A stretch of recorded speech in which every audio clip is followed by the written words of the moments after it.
Part 2 of this triple header to open the season. We ventured from Germany's Hockenheimring to the capital of Catalonia and one of the largest cities in Spain. On the northeastern coast of the country, 20 kilometers north of the centre, holds the Circuit de Barcelona, Catalunya.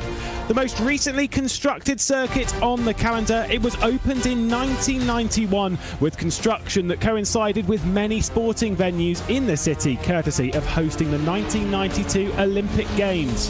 Through various changes and adjustments, the circuit is sometimes classified as hard to pass and maybe even a little bit dull in some series. However, with running the fast penultimate corner, we should see some thrilling GT4 racing here tonight. On to the action then. It's time for round 2 in the Virtual Racing School Sports Car Open Sprint Challenge. Former iRacing world champion Hugo Luis manning the broadcast, and in the commentary booth, same as it was last weekend, I'm Lewis McGlade, and alongside me, Somal Aurora. Hello. Hello. I'm pumped up for this round here at Barcelona. And now, as you rightly mentioned, in many championships, many consider Barcelona to be a boring track. But with GT4s, the action can be fantastic. And a very good point that you mentioned early on, Lewis. The final corner, we're not having that chicane. That technical section is gone. Perhaps we could see some better following and maybe some more dramatic moves heading to turn number 1. Absolutely. It was all about core sim racing as well as sim RC last week when we raced at Hockenheimring. It was fantastic racing that we saw, though. Saw the balance between the teams. It was a bit of a hefty affair at the front, and that moving forward was quite difficult at Hockenheim. However, here, like you say, with the fast penultimate corner, with the fast final corner, and the run down towards turn 1, we should see with a lack of the dirty air being given off, should be okay for some solid racing. Yeah, it really should be. I think on the whole it's going to be quite fun, and with GT4s the best thing is you can follow around. At Hockenheim as well, even in the arena section, we saw many teams and drivers going for lunges that you normally may not see in other series. So I think we can have a good race anywhere at that aspect. In Barcelona, considering how open it may be for these GT4 cars, we might just have the chance of going 3 wide. Maybe just, who knows? Absolutely. You can see that the rest of the season, we're heading to Zolder next week, where we'll take a little bit of a break before we do a triple header to end the season, and returning to Germany to finish the season at the Nürburgring. A fantastic calendar ahead, but with a fantastic format, Sommel, to take us through the event. We had great racing last time. I expect to see more of the same. Oh yeah, absolutely. The best part is no reverse grid, nothing quite like that. It purely is based on how good both of your drivers are, because there's no way to run and hide. Both drivers have to qualify. One qualifies in qualifying 1 and the other one doesn't qualify in 2. The thing is, whoever qualifies will not be the one starting the following race. That makes things very interesting. And we saw quite a few discrepancies the last time out, Lewis. Many teams and drivers having one side of the team very good in qualifying, but the other not so much. Will they have had the time to make sure that they have improvements in that side? Yeah, absolutely. Qualifying did seem crucial, although we did see plenty of drivers rising up through the grid, doing their duty. It's about having the balance between the two drivers. The standings currently on screen. Core Sim Racing right at the top, 45 points, clear 12 points of their sister team, the number 35. You'll see the Sim RC team that's down there in 4th position. You've got Team RaceSpot, who certainly impressed us, have a very, very good run with a couple of decent results. Sim RC's number 77 was victorious back at the previous race in a Sim RC 1-2, but not doing so great in the other race, and Core Sim Racing taking full advantage. That 34 car did take race victory as well, but was on the podium in the other race, and so just that strength of consistency and just getting up there constantly is what's going to be really, really important. And both of them, for that matter, it looked like both of them didn't quite have the best of qualifyings, but the way they fought back, that posed the crucial element in the race so far. But what I'm really keen to see this time out is how RaceFox fare, because on the surface it looked like a very much of a Sim RC versus Core Sim Racing battle, but the way RaceFox were able to maintain their consistency was superb, and there they are, tied for second place with Core. Yeah, indeed. Could be a fantastic run-in from them, bit of the underdogs, and this is what we've kind of spoken about before in other series, where you have two teams battling it out at the top, and they're so focused on each other, they're so focused on what they are bringing to the table and what are they going to do next round, that it's easy sometimes for a team to fly a little bit under the radar in a positive fashion. That could be RaceSpot. That could be a team which... Let's not be too harsh here. You know, I'll use the word disappointed a little bit. However, partially not through their own pace and consistency on the circuit, but fiercely forward. Who, whilst they did have a decent bit of racing in there, it was marred with issues in race one, courtesy of, being taken out for one, courtesy of. The incorrect number for the IRS team that scored pole position in the first race of the season, and then they just didn't have that strength in the second race to sort of capitalise. Maybe a hit with a bit of a lack of confidence and what have you. Plenty of other teams as well that might not be too happy with how things went. You know, there's a lot of teams that will be desperate to move forward. Yeah, that is 100% correct. Fiercely forward, that was good that you mentioned them early on. They got pole position in the first race early on, and there were great signs of competition that, again, were not quite able to make things work out. German sim racing, by the way, were quite interesting as well in P number 5. They always had the pace to be there near that top 5, but not enough to challenge for that podium. Are we going to see something very different from them this time out? Perhaps they can be able to go ahead and they can challenge the likes of SimRC and Co. Maybe. Yeah. Who knows? Who knows? Radicals also will be another one that will have wanted to forget the recent past, although they're not doing so great in practice. We are in qualifying right now. The practice that's just finished, just to give you a little bit of a ballpark of what we're kind of expecting. It was German simracing.de by ACV that topped the session. That is this one that we're currently on board with, a 50.6. They do have a little bit of a car in tow, being the Alcantech NHR car. A lot of these McLarens seeming to run fairly well around here. Of course, we were speaking more in the race of the Porsches last round, although McLarens, at least in this practice session, seem to have done okay. How that translates into the race, of course, there's only one way to find out, and that's to join us through. We're not also doing the that tight hairpin, by the way, as well, for good measure. So we're running what some might classify as the classic layout, or the Moto GP layout in a sense. We're running through this fast penultimate corner, running through the fast infield section in comparison, which should provide, potentially, at least in these cars, better racing, which is great. Potentially just a bit more fun to drive. Exactly. It's a lot more flowy with these particular corners, especially turn number 9. My word, the braking point changes, the way you tackle that corner changes. No longer are you looking for a very tight left-hander. Here you can really use the flow, you really use the curves quite well, and eventually just taking it as a longer corner. And some might end up taking it as 2 apexes at turn number 9. So that's going to be quite fun to see what happens. Can it potentially overtake? Can it potentially offer more overtaking opportunities? I think it's going to be slightly tricky at turn number 9 right there. But maybe with the exclusion of that last chicane, we could have better runs down into turn number 1.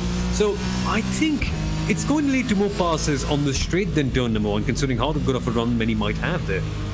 Could provide a bit extra difficulty in the qualifying session. Remember back to the second qualifying session in particular at Hockenheim, where I think we were speaking about there was a lot of hunting for the slipstream, which kind of negated their pace in qualifying, because they were so desperate to find the slipstream for that 2, 3, 4 tenths benefit from doing so. And now, in consideration that the front straightaway here is even longer than that, they're going to be really trying to find that slipstream, and maybe kind of just going around and doing your own session might be a little bit better off. We're on board with Lucas de Vries in slipstream of his teammate at the moment, and has a bit in tow as well. It's luding directly ahead, and then heading this little train is Oscar Mangan. The first driver to set a time will be the Core Sim Racing, their second car, Marius Gollenbeck, behind the wheel of that. Got to say, in tow of this, Crosney in the Team RaceSpot car. They were a red car last round out. They had no livery because wasn't submitted within the time limit. Going all Moto 3 action and pulling us over towards the pit wall. Got to say, really like the livery on the RaceFox car this round. Looks absolutely spot on for me.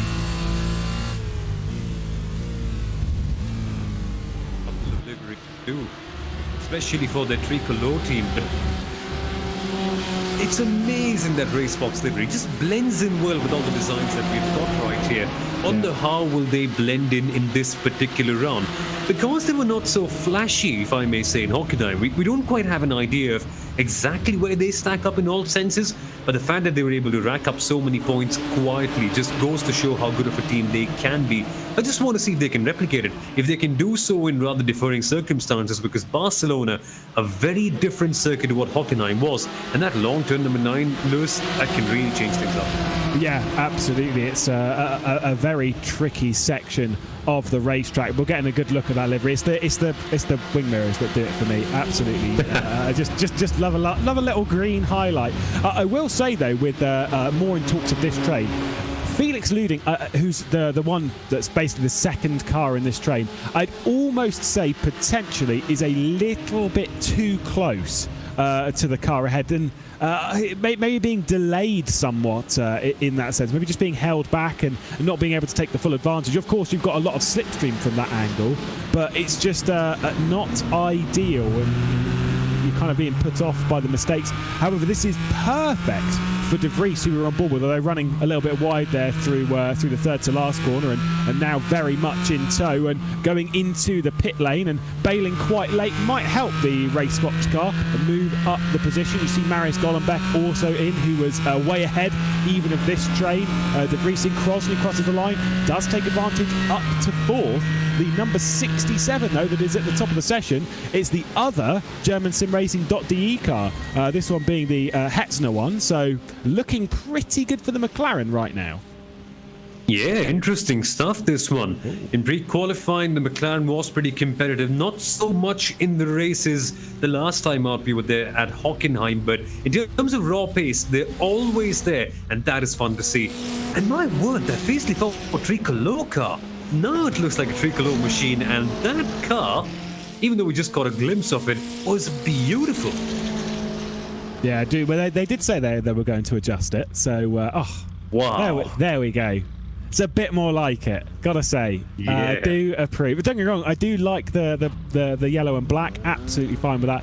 But they had to do something about it, and now we have the famous red, white, and blue of the tricolor from France. You know, of course, it looks beautiful. It looks stunning. Bit odd that it's debuted on a Spanish track, but you know, we don't really go to France, so you know, fair enough. We'll take it. Yet, at least we don't so far in this season. Who knows where we can go? Imagine these cars at Le Mans. Imagine the drafting and all the craziness that may happen there. Would be pretty insane. There you would be hunting for for slipstream in qualifying, and quite rightly so. Either way, the focus on the present action. It's a McLaren 123. GermanSimRacing.de locking out the front row at present in the 67 and the 68, and it's the fiercely forward IRS car that had pole position in the first race of the season, courtesy of Rebecca Pauline, and they are currently qualified in third. But we've spoke before, time and time again, it is a long session in comparison to other things. It's a 20-minute session. We're not even halfway through this, but with it being a circuit that's not insanely long, but in these cars it's, you know, near enough 2 minutes. You've got to use your qualifying time well. No, that's very true. It feels like only 2 minutes. I mean, it looks like only 2 minutes, but generally it feels quite longer. Those long corners, the GT4 car, it may not carry as much speed as the GT3s, all the other machines that most of these drivers end up racing.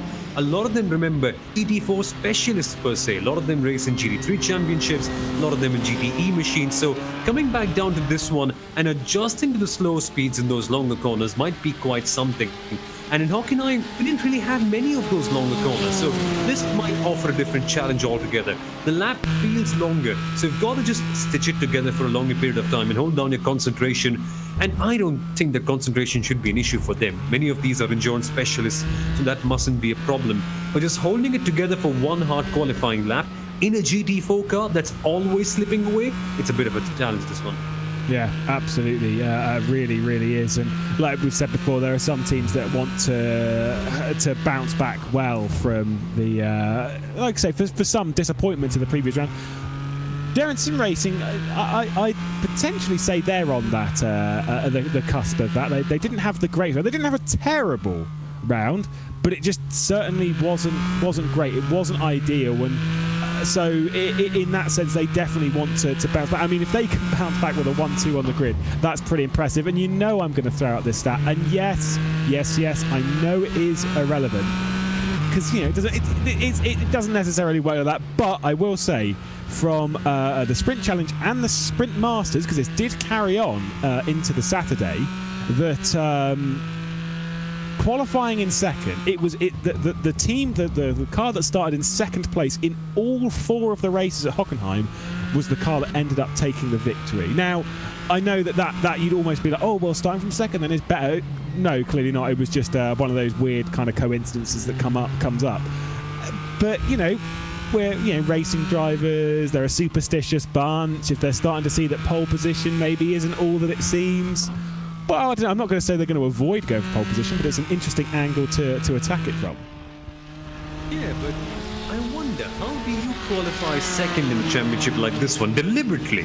Because the gaps can be so close in qualifying. So it'll be, I mean, honestly, if you can qualify a car deliberately in second place, you might be such a good driver, then might as well qualify in P1, right? Because just nailing it down to that accuracy and slotting in between 2 cars, that takes some skill, to be honest. By the way, I did doing a cheeky little bit of research, of course, and finding out some things. When we were looking at the standing, I was curious as to why the simracing car wasn't up there. It was more because they got a disqualification. I'm not 100% what it was for, but there was a disqualification for the violation of Article 9.4. Whatever that is, that's why they went up there in the standings. So they also have something to fight for here. That one being the number 76 car that is currently qualified in 4th. So they have quite a bit of work to do to try and basically manage that. And it does come back to an interesting point when it comes to mistakes. I mean, let's talk about the mistakes when a driver's joining in the wrong number, or team's joining in the wrong number, and then having to serve a drive-through penalty and stuff. Now, whilst that's, it's not the worst in the world because it's only a drive-through penalty for the race that you join in the incorrect number. Those small mistakes, they add up over what is not a long season. It's only 12 races to race it. So if you're making mistakes, if you're getting penalties in one, disqualifications, whatever it is, that's where you're getting issues. That's so true. And the only team that comes to mind from the last round has to be Fiercely Forward. And when you consider what's happened here to SimRC, the reason why they got disqualified, Article 9.4 is that you're not allowed to press the escape button to tow back into pit lane. Violated that. They eventually had a problem with that, and I think we identified that the last time out right there in qualifying, but we couldn't quite dwell on it a bit too much because of all that was happening. But they did that eventually, and that's why they got their disqualification. And imagine what kind of a gut punch must that feel like, because SimRC were, I mean, I wouldn't say perfect, but they were quite good last weekend. They consistently hit their markers, they were constantly in the top 5, got everything done, and then this is the reason why they got a disqualification. In only a championship that has 12 races, it could misfire big time later on. And when you realize that Co has 2 cars in the top 3 right now, it may pain even more. Yeah, well, this is the thing, is that like that has, I'm not going to say it's cost them the championship, because the 77 was also disqualified from the second race for the same violation as well with the Maniti Racing green car. So I get it, new championship, trying to figure out the quirks and stuff and those things that maybe you're not necessarily used to, whilst this qualifying format isn't exactly brand new. It's something which some teams are trying to get used to. Just to give you a note on that, it's a 20-minute open session. Everyone's out on track at the same time. We've all seen them driving around. Like you say, no escapes. You cannot return to pit lane unless it's through the actual physical means of entering the pit lane. You have to drive around and play it normally as if it's a real session. You've got to think about that once the session ends. If you've started a lap, same as it would be in real life, you are allowed to finish that lap as long as it was started prior to the checkered flag being released. All of these little quirks and stuff that, whilst they sound basic on paper, when you get into a rhythm of how you do qualifying elsewhere, you've finished your lap, you pull over and escape. It's muscle memory. You just do it naturally. But when those kind of things build up and cost you even the potential chance of seeking a championship, those are serious problems that really do need to be sorted. At the moment, though, in the session, Oh, go on, carry on. Yeah. I was just about to say, you nailed it right on the head, Lewis. You've just got to be mindful of situations like this one.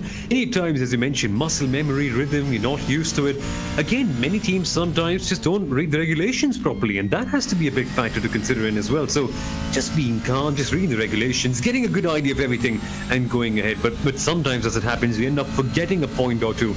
And yeah, it takes time to just get a rhythm of a championship like this one. So I think hopefully round number 2, I think that nobody's entered with the wrong numbers as well. So I think we should be fine this time.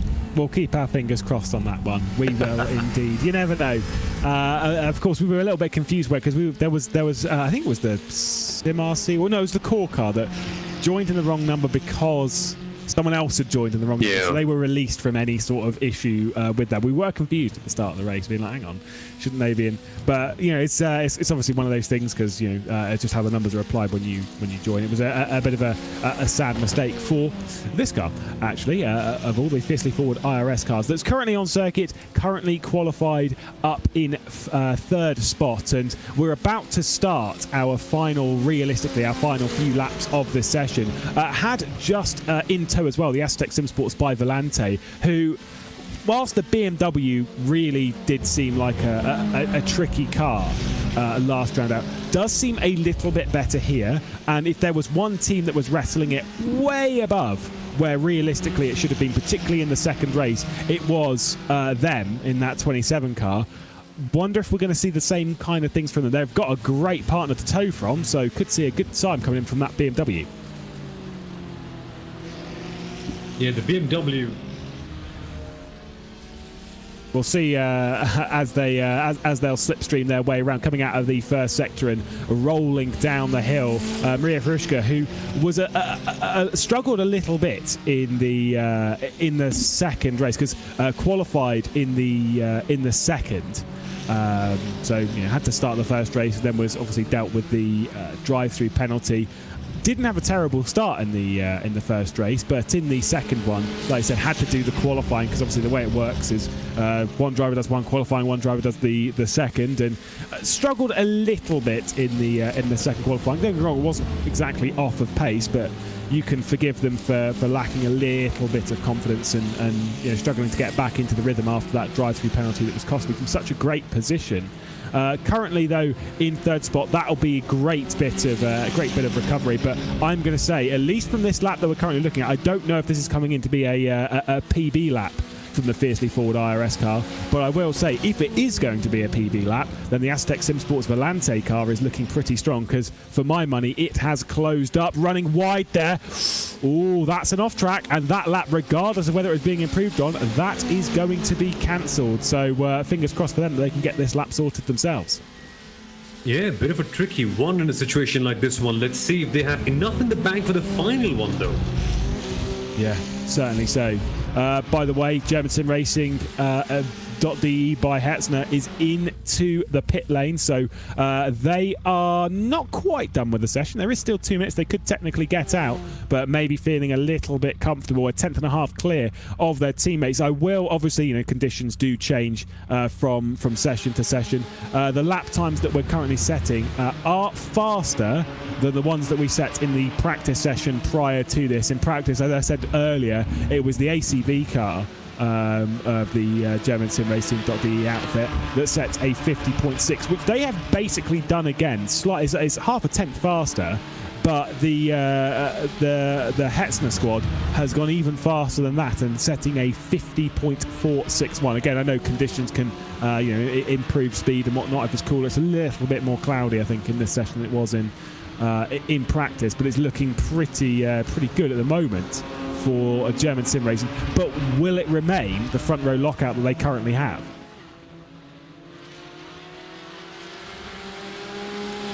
Felix Luding then running down the hill towards the final corner. On the brakes, just a little tap as they run through. Saw coming into the pit lane the Team RaceSpot Sim Racing car that's currently in 5th. Felix Luding towards the line, a couple of tenths off. I think might just be starting an actual lap. Wasn't super duper fast. We're seeing that timer ticking up. You can see just a little bit further behind as well. You've got the 2 fiercely forward cars that's just in tow, just awaiting. A little bit too far back from slipstream. There's the tricolor car. Lovely to see it. Like you say, fantastic livery, Summer. Absolutely brilliant. It looks, and it almost matches the livery. Again, almost matches the livery a little bit better than the black and yellow. I didn't say that. I mean, the black and yellow is iconic at this stage. We sort of associated with the fiercely forward team, so I wouldn't put it on the same level. But in terms of appeal, man, this one is just right up there. Honestly, some amazing livery all around. But all of a sudden, my mind just has to go to German sim racing. How have they nailed? Oh, I think we've lost someone there. Oh, we had him back briefly there. Hello, Summer. Either way, we'll carry on. GermanSimRacing.de, as you show you. I think you were saying it was. There we are. It's a 1-2 from them at the moment. Hello. Yeah, absolutely. No, it's good to see German sim racing doing such an epic job in qualifying, right? Nailing it down. In Hockenheim, they weren't quite there at the same level, but this is just something else. Absolutely, a fantastic session, at least at the moment for them. The checker flag is out and they'll be beginning their final laps. We'll see if anyone can actually set a time to challenge the McLarens that are starting 1, 2 and 3.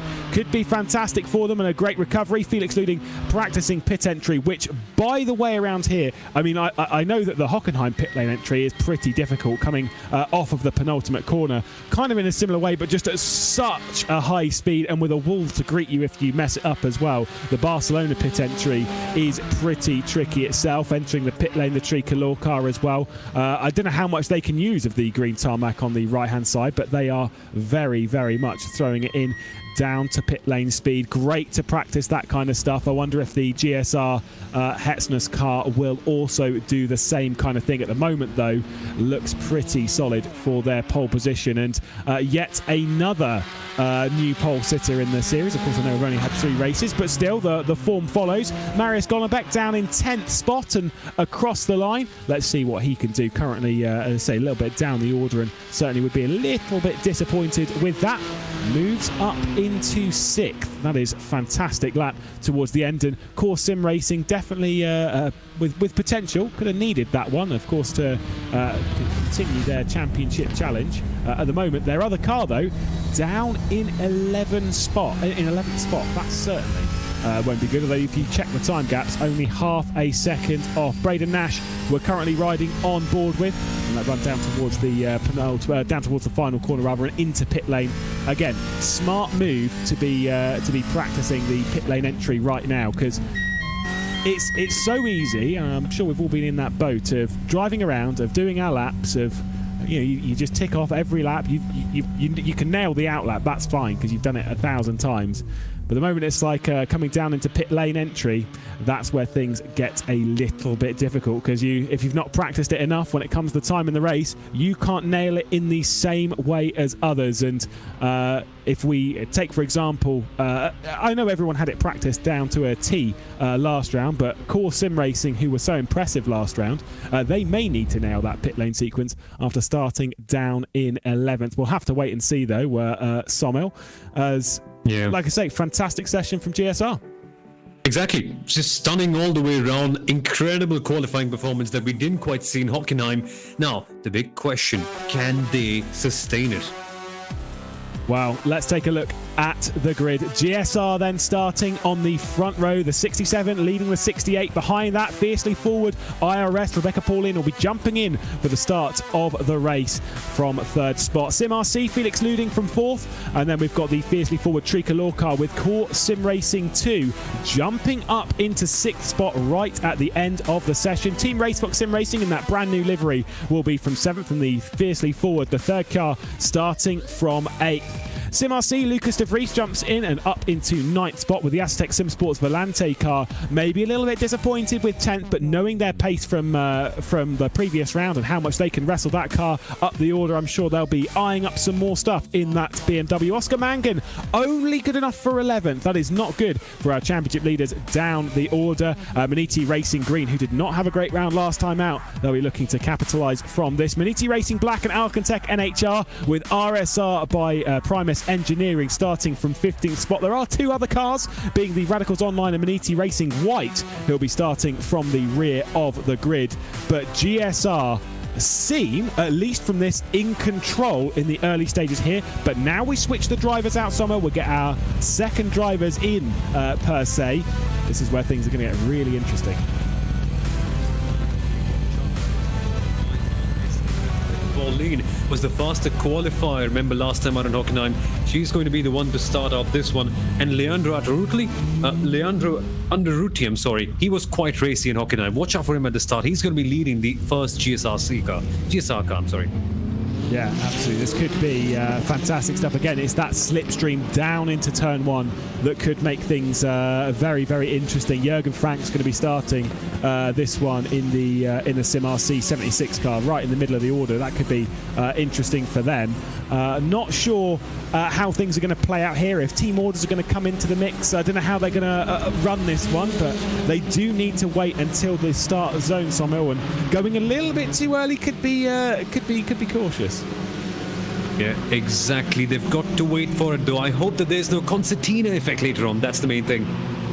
Absolutely. Well, here we go, lining up, and look at that outside road. They're dropping way back and not in line with our even the second part of the first row. That is very, very interesting. So in a sense, the ACV car is actually going to be starting from second. Everyone slows down. The green flag is out, and we're about to be underway for the second round of the Virtual Racing School Sports Car Open Sprint Challenge as we run down towards turn one. It's a great start even then, even despite the lack of running in comparison by the ACV German simracing.de car trying to go through the middle, though Rebecca Pauline nearly making contact with a GSR car, running wide though. Oh, there's going to be a terrible rejoin into the teammate. That is tragic, right in the middle of the field. I think everyone managed to dodge that. How clumsy was that? That was not ideal by Marvin Lesser-Molman, and dropping right down to the rear of the field after qualifying in second. You can see Core Sim Racing going on the attacker team Racebox, as well as with 3 wide into turn 4.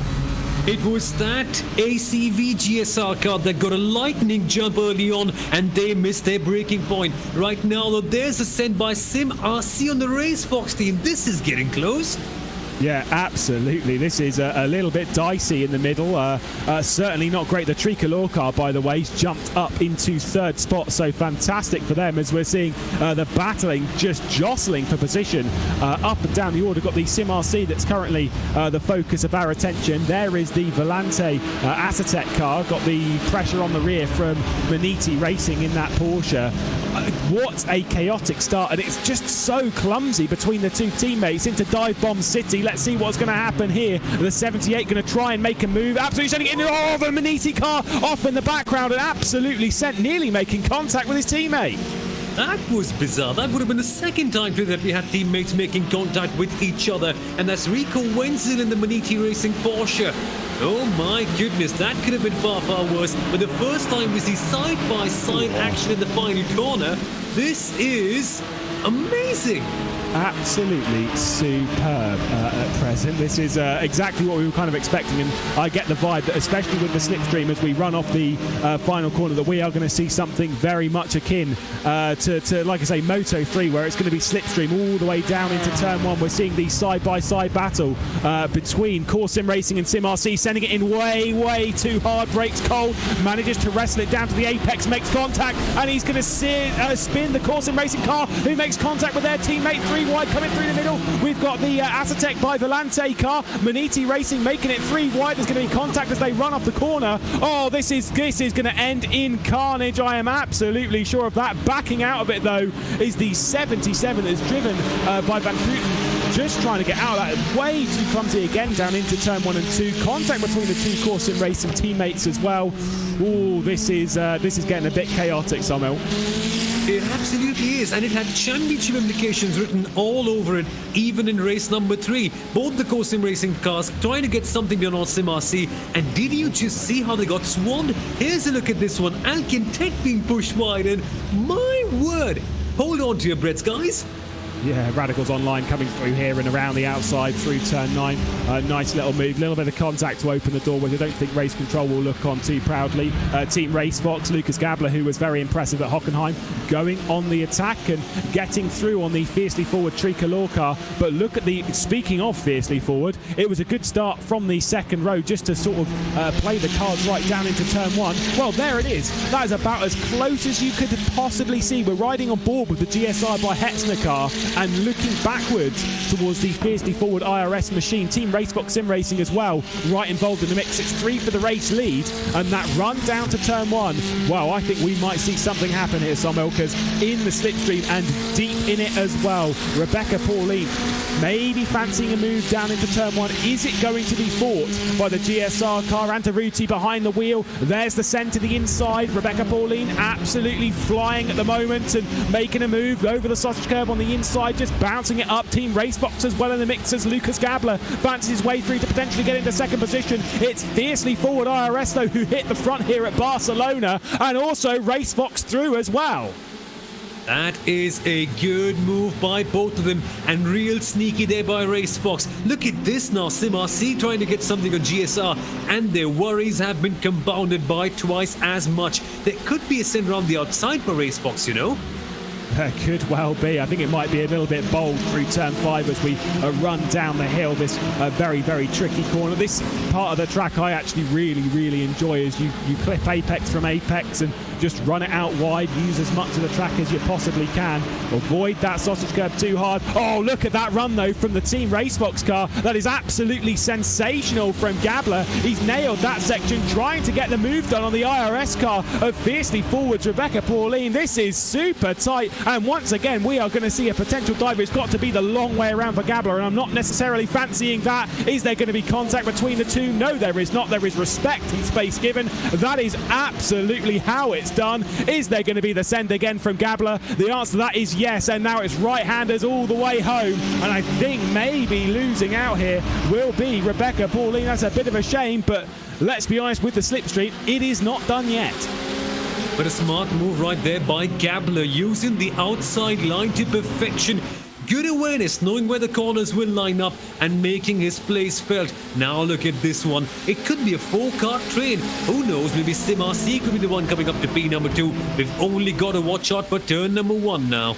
Yeah, I said about Jürgen Frank being behind the wheel of that car in the SimRC vehicle that's just in the rear end. Here goes Rebecca Pauline around the outside of Gabler. There's that brush on the inside curb that might be a little bit too much. A massive slide there from the McLaren behind the wheel of Rebecca Pauline and trying to go through. Antaruti might be picking this one up. It's on the inside that will run through to turn 4 as well as we exit the first sector. Team Racefox, who went from 3rd to 1st, they've gone from 7th to 1st over the race so far. A fantastic race at the moment from Gabler, as they're still side by side ahead. I get the vibe at the moment that this could be the scenes of the race. If they fight too hard, though, they're going to lose time and they're going to allow Gabler to escape in that Team Racefox car. Rebecca Pauline gains a position. Jürgen Frank on the undercut, who we're presently riding on board with, trying to get by the GSR car. Is there going to be the move done? Oh, it's absolutely going to be sent again. Oh, this is tense stuff. And once again, they're just going to be losing time. I wonder when they're going to back out of this and maybe even try and save some fuel. Get the feeling that's not going to happen. Exactly. How are they racing through that mid part of the circuit so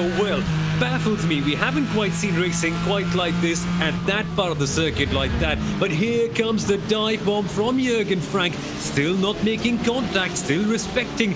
And that is how you pull off a move at turn number 9. Amazing. Yeah. Absolutely fantastic. Really was a nice end there. And this is superb stuff. I would like to see more of this, especially coming into the Sprint Masters tomorrow. If we can get racing like this on squads like that, really impressive. This is the side-by-side down into turn 1, and let's take a look at what happened to the GSR 68 car. Just way too fast, and that is exactly why in Formula 1 and that lot there is a rejoin zone, because it avoids kind of, to be honest, I won't beat around the bush, silly things like that. It wasn't ideal. Not a great scene. Either way, let's take a look at the positives as Pigneur and Van Putten going side by side. Oh, it's going to be a little bit of a cut across from the SimRC car on the Tricolor fiercely forward vehicle, and now maybe even the teammate of Michael Yanni's going to get involved in the mix. And well, look at that, nearly taken out on lap 1, but getting involved in the mix as well is the Maniti Racing car. That one being the Maniti Racing green vehicle. Going to be going side by side down into turn 5. Is that one going to be stuck all the way around the outside? It's certainly a hard one to do so, but if you make it stick like that, you got the inside for the next corner. Didn't even need it. Exactly. And now here's a send from Volanti, a classic Volanti send considering all that they've done at Hockenheim the last weekend. And guess what? The BMW gets it done. I was actually wondering in the lead up to this race, what would it feel like to be a BMW driver at a circuit where there's so many technical corners? Seemingly doesn't harm you too much if you're a Volanti racing driver. Yeah, I mean, this is the thing, is that regardless of how poor the vehicle is around the circuit, if you've got the slipstream like you do around here, you can sit in tow. It's not like these are dishing out an enormous amount of dirty air, so they can just hold on. As we'll see what happened. So this was the cut across. Oh, so there was contact between them and I believe it was the Radicals Online car. That was the 79 Maniti Racing car. And just sent across. I'm not sure how I'd read into that. It does seem like they just kind of came together and magnetised, and like I say, nearly cleared the teammate off the road as well. And that would have been 2 in 2 in terms of teammates hitting each other. Here's what happened to SimRC. Oh, that's how they made that error. In a way, Code are lucky that they didn't spin out so much and they could bank on their teammate, but sheesh, that could have been far, far worse. And imagine what this means like in the championship. Yeah, certainly so. The core sim racing, that the second car, so the number 35, that one, after that bit of contact, we're seeing the send to the inside from Jurgen Frank and Rebecca Pauline. 1.3 seconds of the gap that Lucas Gabler has, so Pauline potentially dropping backwards. That's just naturally how it goes, but very, very smart to just back out of it before continuing side by side and just thinking, okay, if you're going to go for the move, just get on with it and try and close him down. Jurgen Frank a little bit defensive, although Rebecca Pauline not biting on any of that in the background. It was Maniti Racing of once going side by side with Pigneur down into turn 4 as well and gaining the position on the fiercely forward Tricolor car. You've just got to get on with it. You've just got to allow it. If you're going side by side, you're losing time. And at this point, losing even the slipstream. So the car that started 7th is now leading and pulling away from everyone. As I was saying with the Corsim Racing car, after that contact that we saw with their teammate, just courtesy of that whole cluster, they are basically out of the race. They are down there in 7th. They're 2 laps down. I think they're done, at least for the first race of the evening. And that sucks, because the number 35 machine, such a high qualifier in this championship. The number 35 came in as P number 2, and they are losing out so many points right here. That is a real bad blow for them. And coming back to the point about Jurgen Frank, Rebecca Pauline, and Anderuti right now, remember, if they don't get the slipstream, they're literally stuck behind. I mean, what more can they do in the corners? Gabler is such a proficient driver. He knows exactly what he's doing in that sector. So catching him up right there might take something so special. And it's not like Frank, Pauline and Putin also have a BMW that they can close up so badly on the straights. They've got to pull out something special, and they've got to work as a team to close that gap down. Yeah, they really do. It's a big, big gap. It was 1 second on the previous lap. It was up to 1.1, which, considering the side-by-side action between them, is a surprise. It's only gone up a single tenth. But either way, trying to pull away at present. Doesn't mean that the SimRC car actually did set a faster lap time than our race leaders. But again, some of that comes courtesy of the slipstream. We'll see if that gap comes down. I do have a vibe that it actually will, because the slipstream does punch an enormous hole here, just courtesy of the speed they run around this venue. Anderuti, who we're currently riding on board with, obviously started from pole position and knows that pain probably more so than most.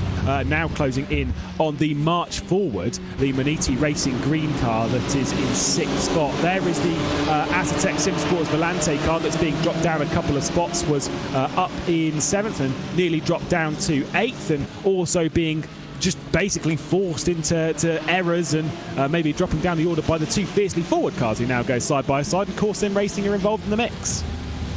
I didn't know I needed this battle so badly. Lovely to see Corsim Racing and Fiercely Forward dueling it out against each other, and it seems to be a course sandwich because now one of their cars has passed Michael Yanni in this stage. and that one has to be Pascal Sticks. So maybe a move could be coming up in a turn number 10, and I wonder how you can execute it to perfection this one. It's such a long looping corner. Only a couple of drivers have been able to do it so far. So far here as well, Sticks is able to block off the line. I'm going to give you respect for that. You said it was a core sim racing sandwich, which it absolutely is, because the sandwich is named after the filling, not the bread. So I really dislike it when people are like, oh, it's a fiercely forward sandwich. It's not a fiercely forward sandwich, it's fiercely forward bread. Right, I really did go off on one about that at one time, so I'll avoid the topic. It's terrible memories.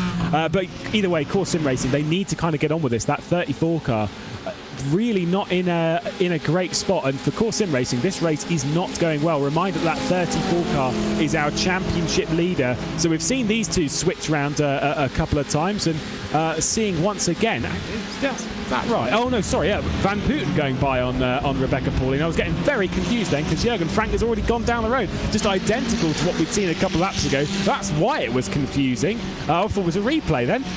Rebecca Pauline basically playing the same thing of just not fighting the SimRC car, which again I would suggest in this scenario is a wise call. If you're going side by side, you're more likely to drop out of the slipstream, although does have to be said, maybe it's just through burning tyres, maybe it's through pacing brilliantly in the early stages, but realistically you have to say that the SimRC cars are pulling away from the fiercely forward IRS vehicle, and there's a little bit of contact on the rear which won't help Rebecca Pauline. That certainly does not, and this opens the door for Maniti Racing from behind to attack the German sim racing car. I'd love to see this battle as well. Seems to be a bit of an unwritten rule over here in this first sports car open sprint challenge, Lewis. You make one error, there'll be at least a couple of cars bouncing on you right there, because one slight tap by German sim racing, it's opened the door for Maniti Racing Green, but this is where they lose out on the straights. They will be catching back up in the corners though. This is turning out to be quite the tantalizing battle in this stage. Yeah, absolutely. I mean, all of us are seeming like quite a tantalising battle. And speaking of that, and battling, gap for the race lead down to 3/4 of a second. So very much in slipstream range of Lucas Gabler. Not saying there's going to be a move anytime soon, but I will suggest that Lucas Gabler's run away from the field is potentially coming to an end as Jürgen Frank in the SimRC 76 car. And to be fair, the SimRC 77, they are looking to reverse the terms of last round out at Hockenheim, where things really did fall apart with them, down to the stewarding committee afterwards, courtesy of various breaches of ruling from them. They are putting that to an end straight away and moving forward. Look at that in the background. Maniti Racing Green, once down the inside and almost making a move. I don't know if that one's going to be completed. That was a proper send down the inside at turn one. Look who's getting involved in the mix though. It's the Acertec Sim Sports Volante car trying to go around the outside. Oh, if that is going to happen, that could be a fantastic move from Michael Diaz. Has to send it down at turn 4 and complete the move around the outside, going the long way around. It's possible to do so around this part, but I think the front end of that BMW is just going to wash away. So just a single position lost from our pole sitter. Watch them come across to potentially cover. It wasn't covered off very well, and there goes the send to the inside. That is a proper one, and that's on the correct side. So this time the position is gained, and the BMW is right involved in the mix. Honestly, what have they got in the brakes of that Volante car? They just are able to execute sends so well. And sends like Sim Racing were not able to do on Fiercely Forward Tricolor just a moment ago. Insane how that BMW looks so planted on the brakes when it's going down the inside of somebody. I've got to watch more of them, got to see more of how this plays out. But watch out for this battle here as well, because Sticks is trying to send one down the inside of Tricolor car, and of course he gets it done, but the outside line, remember Lewis, could have the advantage in a couple of corners. Yeah, absolutely. It's why you've got to, if you're going to send it there, you have to get the move completed in that bit, because otherwise you're open, and not only open for one corner, but open for 1, 2, 3. A little bit of contact between the two teammates as well, as we were riding on board there with Michael Yanni, just making contact on the rear end of Pina, and just a little bit of a rub, a little bit. Not like that kind of stuff's not too bad as long as the contact's not harsh. I mean, I'm not going to say rubbing is racing because I don't believe in any of that garbage, but you know, they're when they're pushing that hard, if you're on the rear end, you're kind of basically saying get on with it please, and Yanni's now saying get on with it in the best possible way by just diving the teammate out of the way you go, and fiercely forward switch positions and continue to go on the attack of course sim racing. I wouldn't say team orders because I doubt that that happens right here. It's just a case of, right, the other driver has more pace, they can just get the move done on merit. But maybe not. Who knows when we'll actually get to see team orders in this championship. I wonder if we had it the last time, or was it just drivers being sensible because SimRC decided not to fight it out, Core decided not to fight it out as well. That's just maturity and experience of racing coming into perspective. But I'll tell you who wants to fight it out. It is going to be a proper hard fight between Yanni and Pascal Sticks right here. And something tells me a send might be on for turn number 10 again. That phase 4 Porsche looks pretty planted right now. Yeah, absolutely. I mean, the front end wasn't gripping too hard down into T5, nearly cleared the Core Sim Racing car off the road. Our championship leaders down the order in 8th spot at present. And like you say, just a near miss, but nothing too major. A little bit too far back courtesy of that mistake, and so can't get involved too hard with the 34 car. At the moment, though, we're heading back onto the start-finish straight. We're completing another lap, and I don't know about you, there's 4 tenths between the SimRC car and the Team RaceSpot sim racing vehicle at the front of the field. If you want to talk about sends, we might see one here. Oh, absolutely. That gap has been tumbling down. And you might not even say, oh, it's tire saving or fuel saving, because none of that is a real factor around here. The GT4 cars, their normal stint is around 1.5 hours. And even with the slight power reduction, doesn't make a world of difference, right? So 30-minute stints for each driver, there's barely any fuel and tires to save off, because in the pit stops, they can go in there and change their tires. There's that send from the facing forward car, and it's not much of a send. As I mentioned early on, you can carry the run down, but Core Sim Racing, they had it planned out. They're going down the inside line, and wow, this was superb. Yeah, that's it. If you're going to get sent, if you understand the scenario that you're racing in, you're basically you're playing the cards that you have, and I've always said before, when it comes to defending, it's all about proactive defense, of course, not reactive defense. I know we all kind of feel that vibe. As if you understand the racing scenario and what's going to happen if someone's going to send it, then you can pull back and then just get back underneath and switch around and stuff. But either way, Yanni being able to hold off a little bit of a slip off the corner there and keeping Pignier at bay, as the two fiercely forward cars are going to potentially battle it out. The number 21 as well getting involved in the mix, the Radicals online track racer car that had a very disappointing, not through their own issues. Realistically, they were spun out of the hairpin twice at Hockenheim between 2 races, and I'm sure they'll be very frustrated from that and trying to bounce back. But they're only in 11th spot. They've been involved in a little bit of carnage. They got a little bit of a bump from the Maniti racing car that they came together coming down into this corner, and that was the 79 car. And so for them, not so great. Didn't qualify particularly well either, down in 16th. So they didn't qualify. Never mind, ignore that. I was about to be like, maybe they're marching forward. No, they didn't qualify. They started right at the back. So we'll cancel that point. This car, the fiercely forward IRS car's looking not so great at the moment, though, as Rebecca Pauline's under a lot of pressure. Luca Wunsch probably going to make a move very, very shortly. That Maniti has gained so much confidence since Hockenheim. There's going to be that send down the inside line, but there's going to be a fight back from McLaren as well. So watch out for that heading into turn number 2 and turn number 3. But the Porsche clearly gets it done. That right there was quite the calculated send. And how awesome is it to see the Maniti cars running at the top of the field as well back once again. At the start of the season at Hockenheim, they really could not get their mojo going. But this feels more like Maniti. Yeah, it's looking a little bit more positive after a not great start of the season. Looking like they're firing closer to all cylinders, up to 4th spot. Rebecca Pauline being dispatched down the order bit by bit, and at the moment you'd get the vibe that potentially something else might happen as well, as we ride on board with the Volante vehicle and a potential move incoming. Further down the order, just as a note on the recovery up after that turn or lap 1 incident between the GSR ACV car that was dropped to the right of the field of the order after they made a bit of a silly mistake. They are working their way forward bit by bit. They gained a couple of positions this lap, so they're up to 11th spot now, is Lessa Mullman, and potentially on the cusp of a top 10. Defending a little bit there from once, Rebecca Pauline not able to get through. 37 minutes on the clock. It's about time. We're not in the window yet, but we are approaching pit stops, realistically. That window. Yeah, exactly. The window certainly is coming up very, very soon, and I wonder what sort of approach are we going to see from teams and drivers this time out? Last time, of course, we saw lots of splitting up, many teams diving down into the pit lane immediately to try and change their drivers, many going for halfway through and many waiting for the final minutes of the pit window to end before they went in for their stop. So I'm keen to see which team has more confidence in one of their drivers than the other ones. But there goes that BMW once again as expected, but they make contact on the way. That's a bit naughty, isn't it?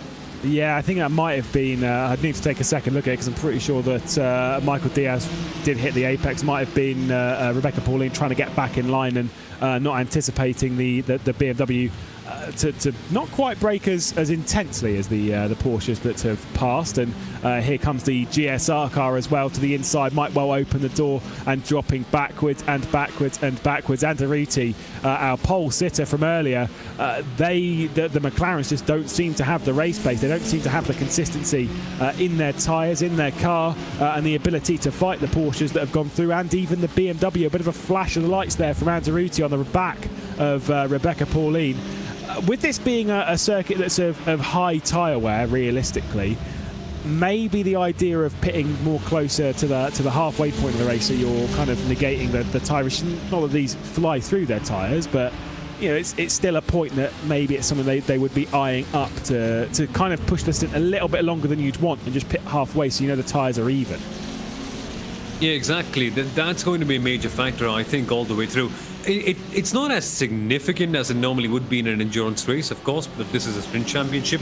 But it adds a small element. Of course, the track temperature is quite high. Barcelona, any which way, is a circuit that's pretty harsh on all those tires. Yeah, for sure, we may not have that final chicane, but the circuit still pounds on that rubber, and that can be a problem. But look at how they've closed up. Look at how SimRC have been constantly chipping away at that gap. What once was 1.1 second without any draft as well has come down to half a second now. Not half a second, a second and a tenth and a half is what I mean to say. Come on. It's very, very tight between them. Jürgen Frank has done a fantastic job in closing down the gap to Lucas Gabler. Gabler's been setting some really, really good pace. If you compare the gap back to the 77 SimRC car that's currently being driven by Bram van Putten, who's a race winner in this series, it was a 2.5 second gap between them. And that has been built up as Jürgen Frank has closed the gap down. So clearly shows that Jürgen Frank has been exceptionally fast right now, very much in control of the tyres, very much in control of the car, and really, really closed down into the race lead. Are they going to try and go for a move? Are they going to save a little bit of fuel or whatever? And not that it really matters in this series, but bear with me here. You know, if they're going to just sort of wait there, not waste too much time prior to a pit stop, as we see GSR and 54 IRS making contact as well through turn 8 and that rise up the hill. Just trying to leave your nose in. That's a bit unfortunate. Not enough room given either, and yeah, not great. Pit window though is now open. Is anyone going to bite?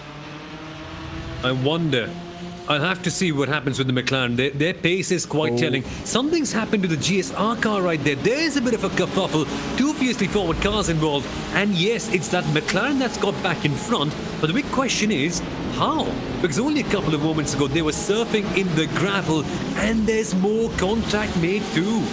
Yeah, just I think there was a bit of a dive there from Rebecca Paulina, understandably frustrated and bailing into the pit lane, as is with the core sim racing car and the fiercely forward tricolor vehicle as well. So all running down into pit lane. Our race leaders stay out, and as I was saying, as I was questioning, not battling. I'm not saying that Jürgen Frank could have done something there, but the assumption would be with the slipstream that we've seen dished out, with some of the racing that we saw earlier in the race, that there would have been the chance, at least for a dive, at least for a look, at least for something on the card. So I'm getting the feeling that Jürgen Frank is just sitting behind and allowing it to unfold, allowing them to settle out times and pulling away from the rest of the field whilst things are positive, and they'll do something in the second portion of the race. Might even go for a dive at some point now as we approach pit stops for these drivers. Oh, that's a proper send though. Look at that rear end stepping out from Jürgen Frank and managing to catch the car. Not driving easily right now, you can say. Yeah, I wonder what it is. Have they had bravery pills before they came in this morning? Because some of them are sending it in really audacious places, like turn number 9. And there's that move by simracing. My word. This really is brilliant stuff. Is RaceSpot going to continue that? Lucas Gabler behind the wheel. Gabler's going to back out and drop into second position. So simracing hit the front of the race after the disappointment of Hockenheim, particularly in the aftermath of it. They return to the front of the field, approaching the halfway point of the race. 60 minutes the total race time, 32 minutes left on the clock. If they stay out for another lap, they'll pass the halfway point. But are they going to pit? For me, for my guesswork, I'm going to suggest that Team RaceSpot are going to bail into pit lane this time. Oh, they were thinking about it, but didn't. I think it was more just a little bit of a catch and oversteer rather than actually making any intent dive down to pit lane into the slipstream.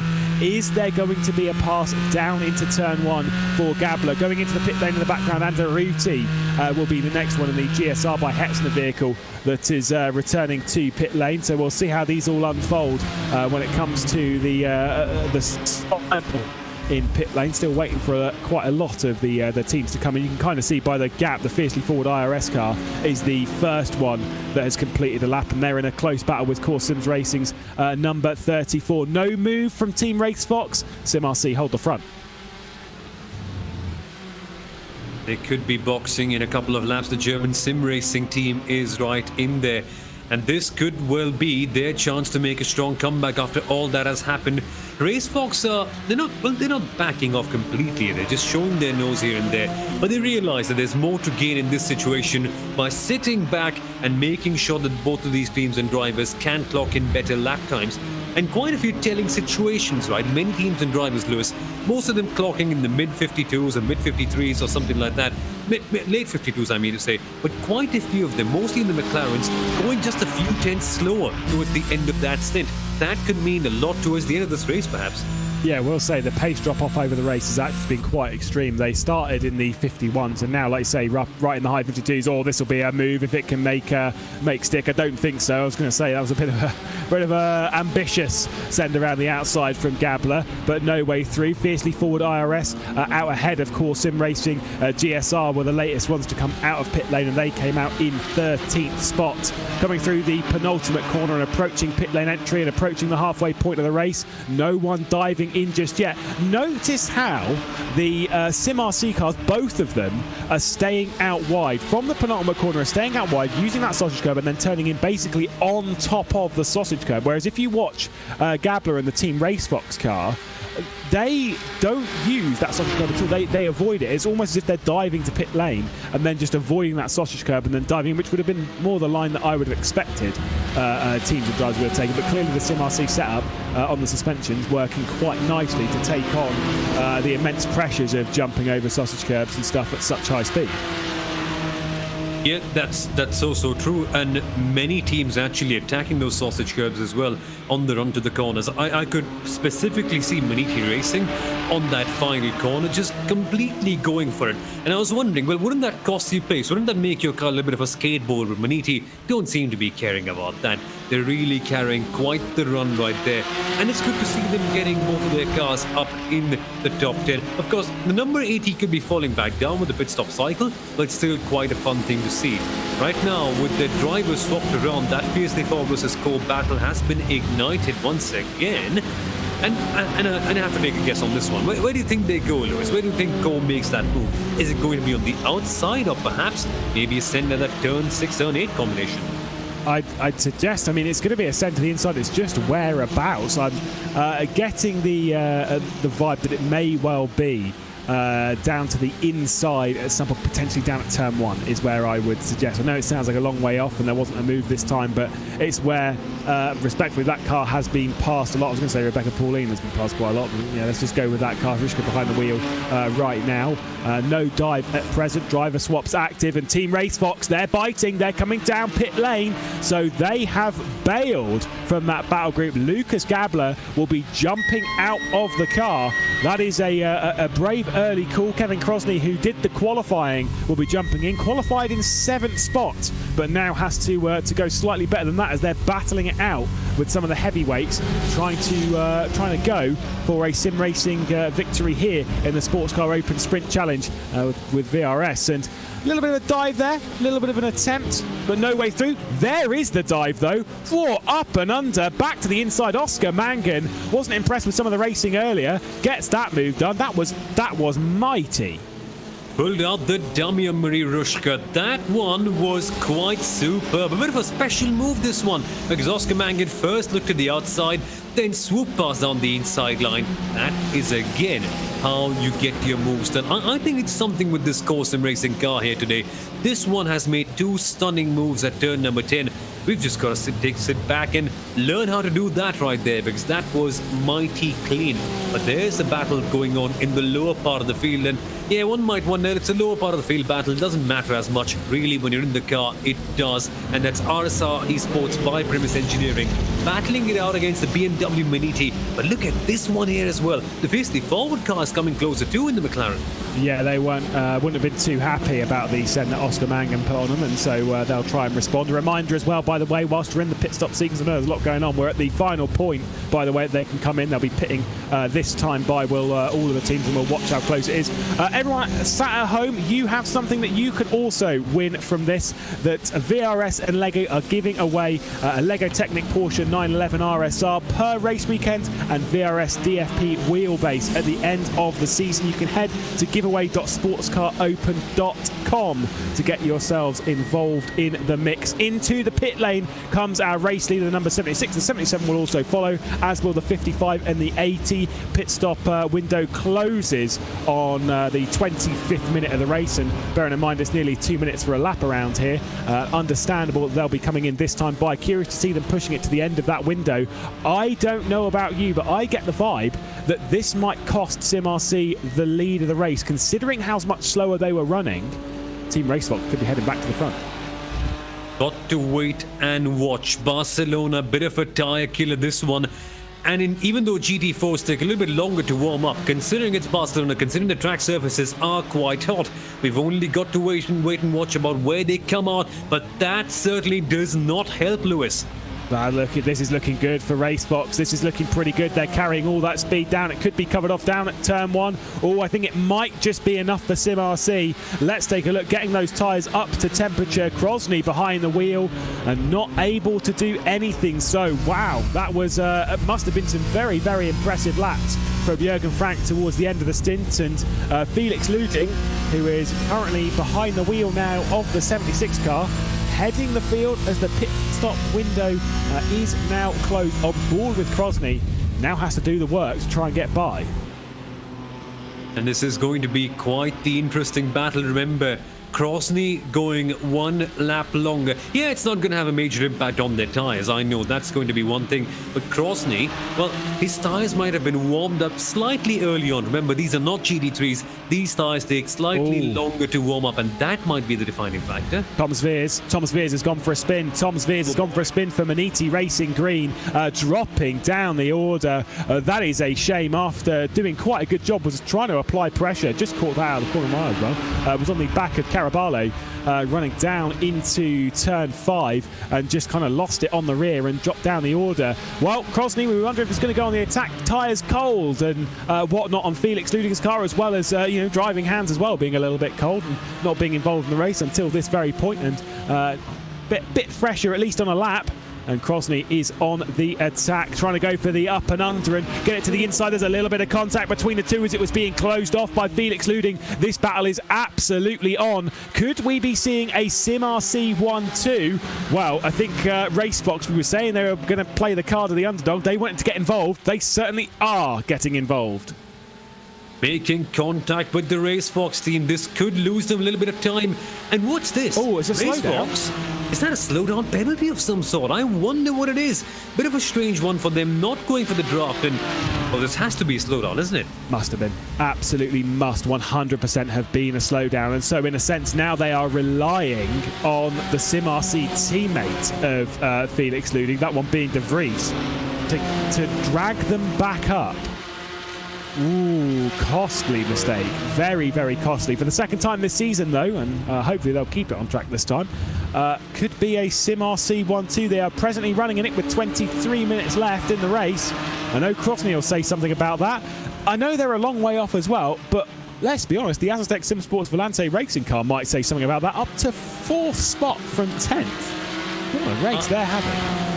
I don't know how they do it with the BMW. Seriously, I think I've got to watch Kung Fu Panda, watch some sort of secret scroll and read it and get an idea of what they're doing with that BMW.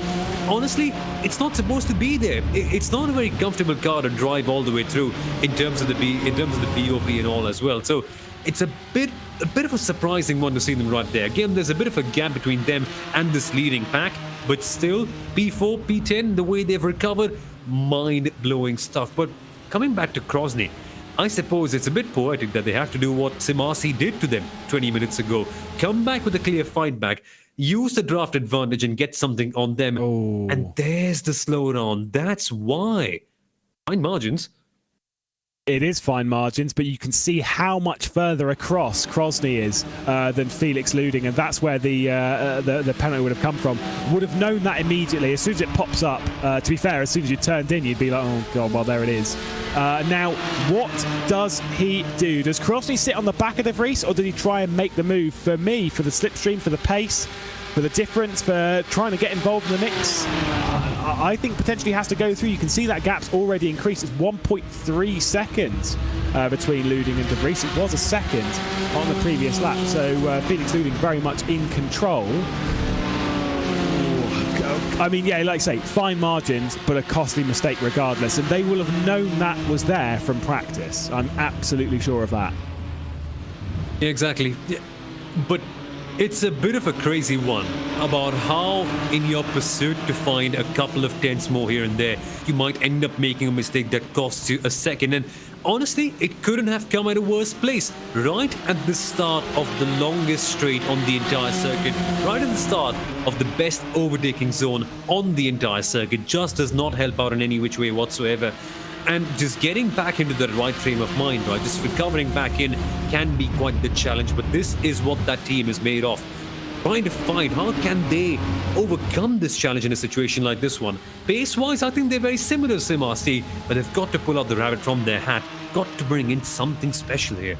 Either way, Racefox, we've got to say, they are doing fantastic stuff regardless of this round. They are, like we said, they don't get me wrong, they did very, very well last time at Hockenheim, and they were almost, in a sense, like I said, the underdog team. They were getting involved in the mix where maybe you wouldn't have suspected them doing so, and once again coming back into this round and doing the same thing. And I mean, if they want to, realistically, if they want to contend for the championship, if they want to win the championship, they've got to battle it out with two heavyweights in the iRacing sim racing world, being SimRC and Core Sim Racing. I know Core Sim Racing are not having a good race here. They will have a second go at it later on this evening when we do the second race of the evening. Of course, one of their cars already out of the race. The second one up into 5th spot and about a second clear of the fiercely forward IRS machine that Hrushka is presently driving. That is the battle that is on the right-hand side of your screen. But you can see the Core Sim Racing car of Oscar Mangan is a fair way ahead.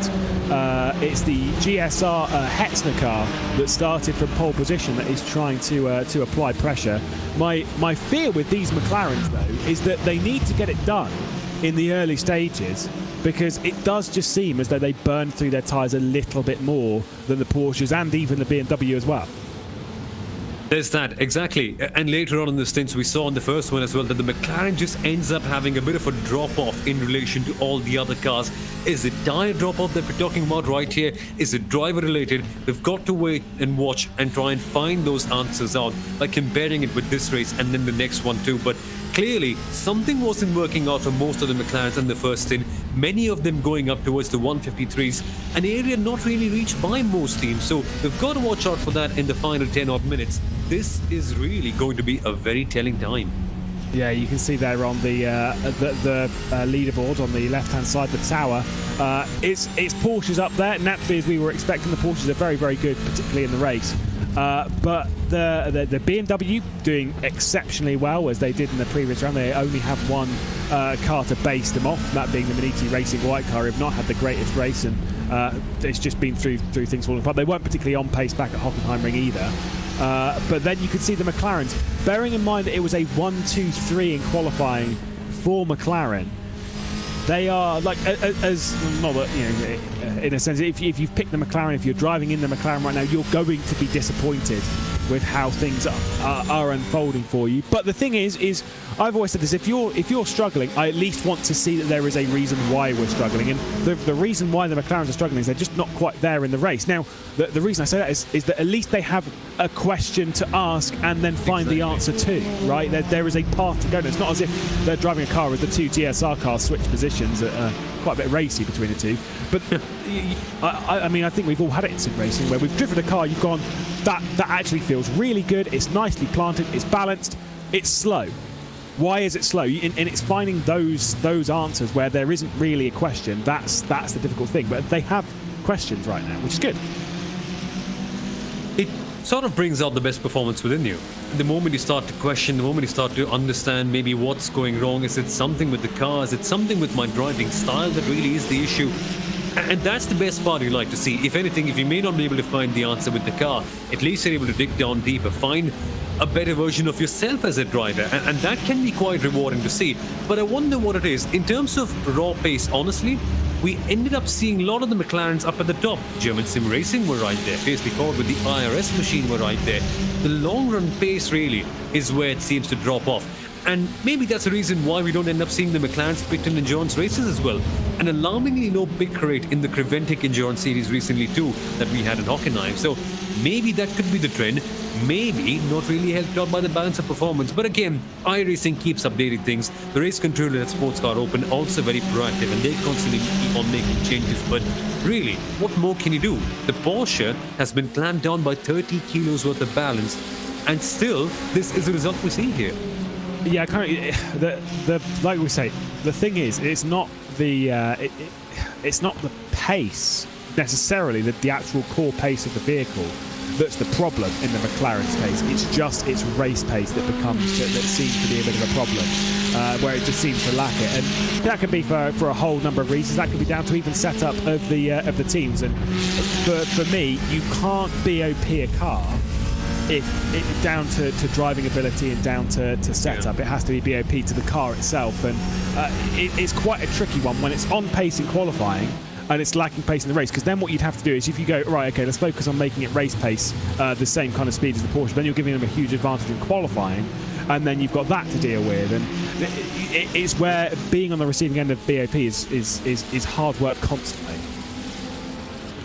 Yeah, that's so true, right? You've got to figure it out. And in many cases, I wonder what it is. Is it a setup-related direction that most teams have taken with the McLaren that's causing them to go that way? Right. A bit of a strange one. You've got to wait and watch to see how it matures and evolves over the series so far. And we saw a similar issue in Hockenheim as well, so maybe a trend might be forming right here. So far, in terms of the pace, it's looking fine. What's rather amusing to me is that it's actually one Porsche, no, not one Porsche, 3 Porsches and 1 BMW. 1 BMW, by the way, in the 1 minute 51s, as there goes a send from the German sim racing car. Yeah, that is an absolute send from Hyman down the inside, trying to get by Harushka as well. And now going out, this is it. If you've not made it stick at the previous corner, you've got to go around the outside here, around the outside of the penultimate corner. Might actually still make that stick for the GSR car, but it's the long way round here, which this is where things get a little bit tougher and a little bit tricky. The other GSR car is going to be involved in this. A little bit too much grass as well on turning into the final corner, but this is a tight fight between the 3 McLarens, battling it out for 6th, 7th and 8th. They would have wanted it to be 1, 2 and 3, and based on qualifying we might well have expected that, but it's not how things have unfolded and things have transpired in the race. A bit of a defensive line from the fiercely forward IRS McLaren, and maybe going to try and hold this one. The 2 GSR cars have already made contact at this part of the race in the first lap of it, and they'll be looking not to do that again. It was the ACV car, the one that is currently focused on screen, that went a little bit too wide at turn 1 and made contact down into turn 2. So they've done well to recover, but they'll be kicking themselves over how that race has unfolded. Yeah, they really might. So much more that could have been gained. But again, at this particular moment in time, if you just end up dwelling more on what could have been right when the race is going on, there's a big chance that they might end up losing a bit too much. But good to see that fight back. Good to see that fighting spirit coming from them. Even though they were involved in so many incidents early on, there is that fighting spirit. And that fighting spirit might just be out in a bit too much of color here, Lewis, because they're trying to make moves in some really absurd places. But I honestly wouldn't quite dare to do so. No, I certainly wouldn't. But I mean, they're giving it a good go, and you might as well. You've got a couple of spots where you can dive. By the way, speaking of battles and getting involved in the mix, once again, Sim Arcia with the 77 car is under pressure from Team RaceSpot Sim Racing, who are very, very much there and knocking at the door of the second spot that is presently being held by Lucas de Vries at the moment. Krosny on the attack. We go side by side to spot that battle. On the right-hand side, it's your battle for second. On the left-hand side, it's the battle for sixth. As fiercely forward IRS try and keep the two GSR cars behind and getting involved as well. The Tricolor car might be closing in itself. Here we go, the side-by-side for second spot. Got to be around the outside for Krosny down at turn one. We've seen this move work a couple of times, but it has to be content. It has to be brave on the brakes, and that's exactly what we're seeing.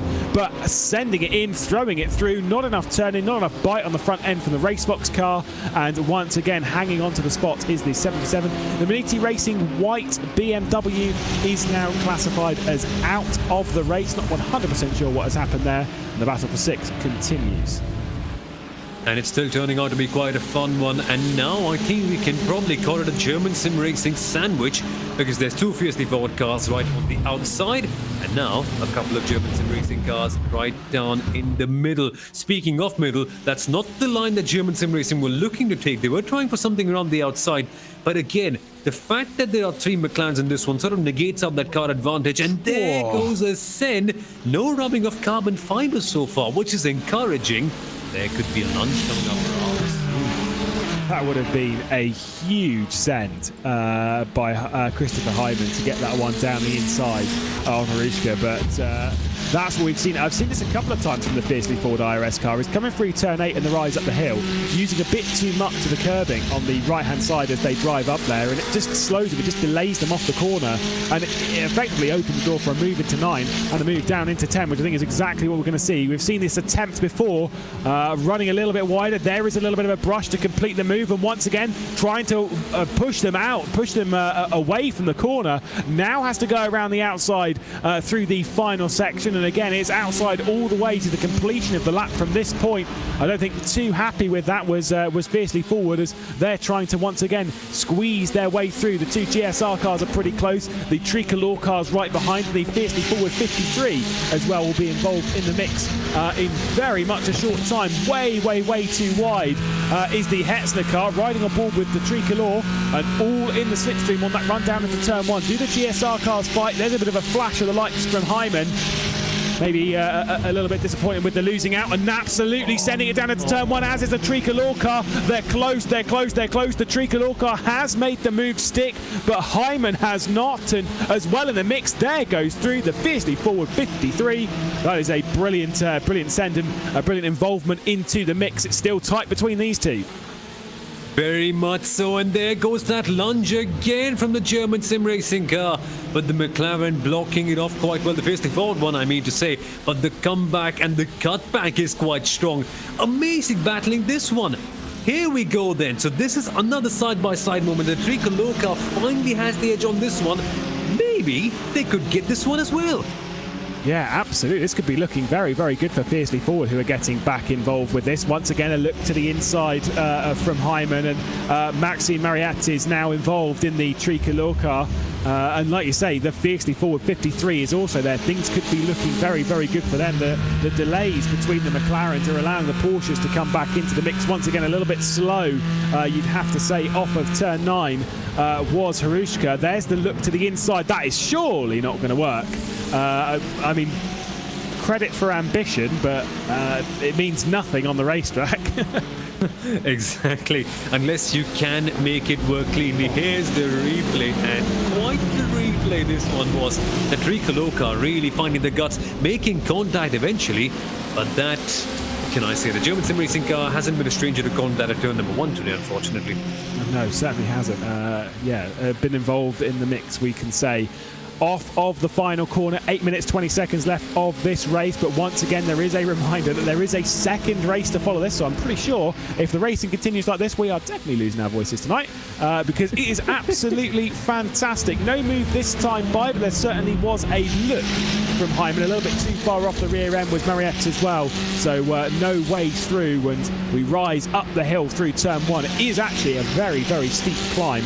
I think, I was going to say that Hyman was looking pretty good to cut back to the inside and maybe send one down the inside at turn 4. Certainly is what it seems like, especially from this camera angle, but every time that's happened, it's been dealt with nicely by the fiercely forward IRS car.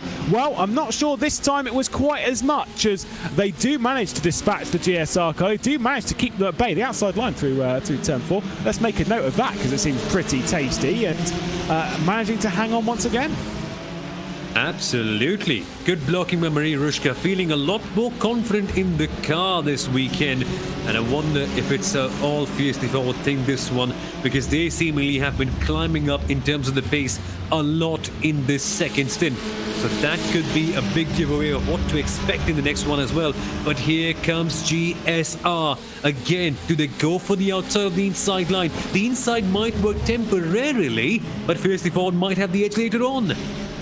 What is it that doing the same thing over and over again leads to insanity? I'm pretty sure that's what we're seeing here from GSR. They're giving it a go every single time they're trying it. You have to feel that one time it's going to work out. Is this the time? There's no way to turn in through the penultimate corner, and once again the move I don't think is going to work out. A little bit more space given. Oh, this could be good through the final one, and now closing in on the door. There's contact between the two. The GSR car's going to run wide, fiercely forward, going to go potentially 3 wide across the start-finish line. The Tricolor car has gained the spot, but it's all about the 53. Harris gaining the spots now to the inside of the Tricolor car. Might even send it on the teammates. We've got fiercely forward who have finally headed their way to the front of this train. It's black and yellow leads, blue and white, but oh, there's contact between the two. A little bit of a brush and exchanging of paintwork, then going to the inside is the one of the GSR cars, that one being the Hetzner one. ACV around the outside. It's tight between them. We're seeing this inner team battle looking absolutely fantastic, still side by side between the two GSR McLarens coming down into T4, and the outside line has prevailed for fiercely forward IRS, and we'll see if this time it does prevail between the ACV GSR car, and it certainly does, give the inside down into turn 5, but whoa, a little bit of a brush going into the final corner is what basically set that entire thing off. Exactly. Had this been real life, that Tricolor car would have had the blue paint chipped off from that rear right-hand side, because the German sim racing car really went in there with some force. Craziness, absolute craziness. And at last, the interesting thing is all 3 fiercely forward cars have made their way up, but for how long? Because GSR look really spicy, really tasty, and talk about doing the same thing again. There they go. Yeah, this one being once again Christopher Hyman with that quick battle between a teammate, and then thinking, no, I can get past the fiercely forward vehicles once again, and just a little bit of a brush on the rear. More so getting out of the way was Mariette. Got to say, for Harris right here, fantastic to dive through. Damien Owen Harris doing a really, really good job, and 6th place certainly not off the cusp of possibility. Just have to make a pass to your teammate. Speaking of passes, second place rather, Team RaceFox and SimRC. As we cut back to it, something has very, very clearly happened, and look who's going to be closing in for the podium. Asetek Sim Sports by Volante are right a part of this battle. They continue side by side. Team RaceFox, we know the outside works here, but is it going to do so for this attempt? No, so it's back to a SimRC 1-2. Could we see a BMW on the podium? Is that insane? I mean, clearly not from what we're seeing. Now to the front, Damien Owen Harris has got up into 6th spot, as the Tricolor car was more so looking to defend from the GSR car rather than attack the IRS fiercely forward car. It's just constant battling around here. Who said Barcelona was boring? Exactly what we discussed earlier on. There goes the scent from the German sim racing car. Oh, this is getting tasty. The McLaren versus the Porsche. They've dueled out before, and it's the GSR car that takes the lead in this particular battle right now. But just look at how the Porsche surges on the exit. It's amazing to see how much grip they can carry, but they still end up making contact. Yeah, I mean, really intensive. Right, let's take a look at what happened between this. So a send down the inside from Team RaceSpot, a little bit too harsh in. There was a sizable hit on the other side. That was just a little bit too far. So relinquished the position to the SimRC, but regardless of them, it has cost them an awful lot of time. Lucas de Vries in second spot. Obviously, Crosley in the RaceFox car. But now it's all going to be about Caraballo maybe trying to make something stick in that BMW, right involved in the mix. And you were talking about it earlier. Looks pretty good on the brakes. There's going to be 2 laps to go as well. I think a podium is up for grabs. And what a podium it would be for Volante. I don't know how. I really don't know how they can extract this from that BMW. It is just mind-boggling stuff. But that's for later on. RaceFox also dropping down in this one. It really could be on the cards. But let's focus on this battle with the McLaren as well. The IRS car, in the meanwhile, while we focus on that battle, has dropped down to the other 53 machine with Damino and Harris. And what has it been with Damino and Harris? He's just gained so much confidence in the last 5 minutes in that 53 machine. It's been tremendous to watch so far. Yeah, qualified in 8th spot, now worked up into 6th spot in the race. There is a course in racing car behind all this. That is the 35, just getting out, just trying to score some points. There's a dive to the inside from Hyman. Going to make that one stick on Hrushka. Next corners go left, so it's the inside line, but potentially the outside line might be the favourable one. Down here into 7 and up through 8. They're going to remain side by side, giving absolutely no room and running them out wide through that corner on the rise up towards turn 9. So nicely done there from the GSR ATV car. Hyman finally getting that move done. And you'd kind of think for them, they're just thinking, oh, if that could have been just a few laps ago, that would have been awesome. Then would have been at the head of this train, but that is in the hands of Damino and Harris in that 6th spot. Good driving right there by him so far. Again, the IRS car now has a lot to fight back on. And this is interesting, is that they haven't quite been able to use the team game quite well, 54. They've been making their way up, but really in terms of drafting buddies, they could have a lot more to do. Maybe this could be the opportunity. Maybe we could see both the IRS and the Tricolor car move past. It'll take a lot, but it's all possible in the final minute of the race. Yeah, we are on to the last lap. This is their last run down into turn 1. Can confirm that nothing is quite happening in the podium battle. I've got that on the other screen, so I'm sure we're not going to miss anything from that, as we are going to catch the final moments of this battle. 7th spot being held by GSR by ACV. Fiercely forward IRS and the Tricolor car as well involved in the mix, and the Hetzner vehicle on the rear end of this 4-car fight. Ignore the core sim racing car on the rear end of this. It's not battling for position, as the RSR by Primus Engineering car has also retired from the race onto the final lap of it. The time will tick down to 0. The checkered flag will be coming out, and we will have to wait and see who's going to come out on top in this battle. And it could swing any which way, considering the places that we've seen sends on here at Barcelona. I don't expect anything at all. I can just expect some crazy moves on that final lap. Who knows, maybe the last corner could be a place where you could see a send. Just putting it out there, I can only wonder. Yeah, indeed. It might even be an inter-team battle between the fiercely forward IRS and the Tricolor car, which we're more so focused on. Coming through the final section of the racetrack, RaceFox were closing in on a potential move from SimRC, but we'll have to head up to our race leaders, because right now, coming across the line, well, they've got a very solid goose egg on the leaderboard at the moment. It is 0 points at the moment for SimRC. Well, let's add a race win to that as they take the top step here at Barcelona. Barcelona, and it is for the second time, and hopefully they'll keep it. SimRC are 1 and 2 on the racetrack. Team RaceFox onto the podium.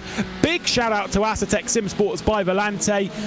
But let's take a look at this battle. Sim Racing, they've been a little bit alone in this second stint. Oscar Mangan out of the final corner, all over the gravel trap on the exit was Hrushka. Didn't drop a position to the tricolor car, so they all actually come over in the same spots they started the lap, but a battle more of intensity than actual wheel-to-wheel combat over that final lap of the race, but they all managed to stay on top. Craziness, really. Those final few 20 minutes were just literally what this series is all about. Great intensity, tremendous moves, and more importantly, Lewis, respect in the racing. I don't think we saw any crazy mad moves that were over the top right there. I just hope that the next race is going to be more like this one, because this has just fueled up my appetite now. Absolutely, that was sensational stuff. Really was brilliant from lap 1 all the way through. And I'm not going to say that Hockenheim was boring, because it certainly wasn't. We did see our fantastic few moves. But the racing that we saw around here at Barcelona was truly top form. Let's take a look then at our results from the race. Jurgen Frank and Felix Luding taking the top honours in the race, with Lucas de Vries coming in behind, with Bram van Putten in the other Sim RC car. They were 1 and 2 last round out, but it was the other way round this time. They hope to keep it. Crossley behind, with Gabler on the podium in the Team RaceFox car. Fantastic stuff from them, just coming up a few tenths short, but keeping at bay the Aztec Sim Sports Volante car, which I'm sure they might be a little bit disappointed, but they definitely deserve a round of applause for doing that. What a sensational display from them. Oscar Mangan got in behind the wheel of the Sim Racing car, the number 34 World Championship leaders, working their way up the order from not a great qualifying. It was 11th spot. They climbed all their way to 5th. It wasn't so well for their teammates. The first of the fiercely forward cars in 6th spots, with Damien Owen Harris crossing the line. Then GSR by ACV. Fantastic move at the latter point of the race, but it was a tough battle between themselves and Hrushka. Mariette as well in the fiercely forward tricolor car, with GSR by Hetzner rounding out the top 10. A bit of a shame for GSR after starting from the front row of the grid with both cars. Thomas Veers went for a bit of a spin whilst attacking actually for fourth spot rather, so might have been involved in that podium battle in the final moments of the race. I'm sure they'll be kicking themselves at Maniti Racing for that. Then the Maniti Racing black car in 12th spot. Alcantech NHR with Radicals Online track racer finishing plenty of laps down. Sim Racing after contact with their teammate, courtesy of a bit of carnage down at turn 1. They're down in 15th spot. RSR by Primus Engineering retiring from the race in the final moments, and then Maniti Racing White being the final moments of the race down there, retiring in the earlier stages. But let's be honest, what a display once again from SimRC. 1-2 technically for the second time this season. If anything, it's just reminding everyone about how good they were. But the crucial moment of this race, Lewis, that start, really what could have been for German sim racing.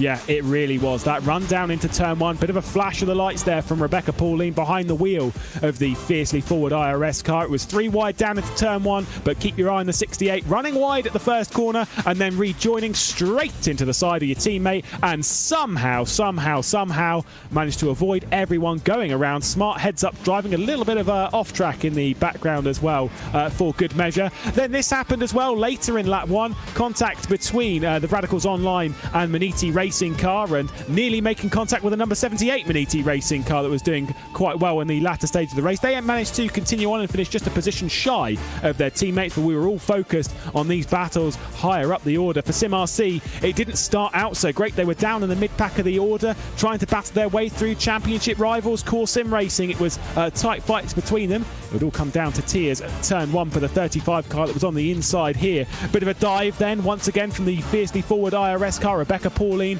trying to march back to the front, but for the McLarens, let's be honest, Somil, it was not so great for them. Their tyres started to go off through the race, and let's keep our eye on that Team RaceFox car that was just absolutely fantastic in the first stage of the race. You could just see them using the advantage of the Porsche plus their tremendous racecraft to carve up those many positions. Honestly, in terms of having a good race, they really nailed it. And then we saw some crazy min-Porsche battles as well. Bit of a shame that we couldn't quite see this Fiercely Forward versus SCO battle mature right down to the very end. But it didn't mean that Fiercely Forward were out of battles all the way through, because right down to the very end, they were in the midst of some tremendous racing.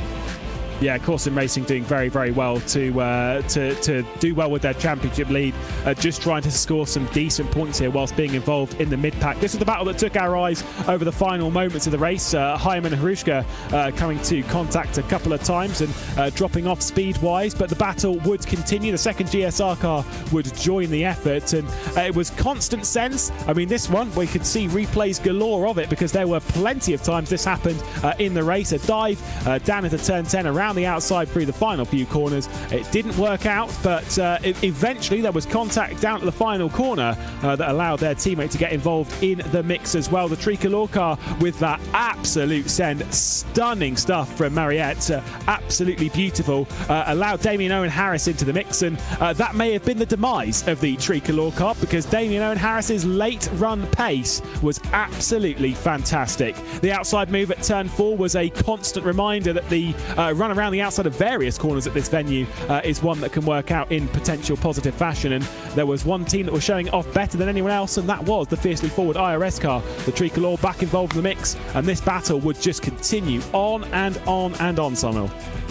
Really did, with some intensity, and this was the moment where one of the German sim racing cars got pushed off into the gravel.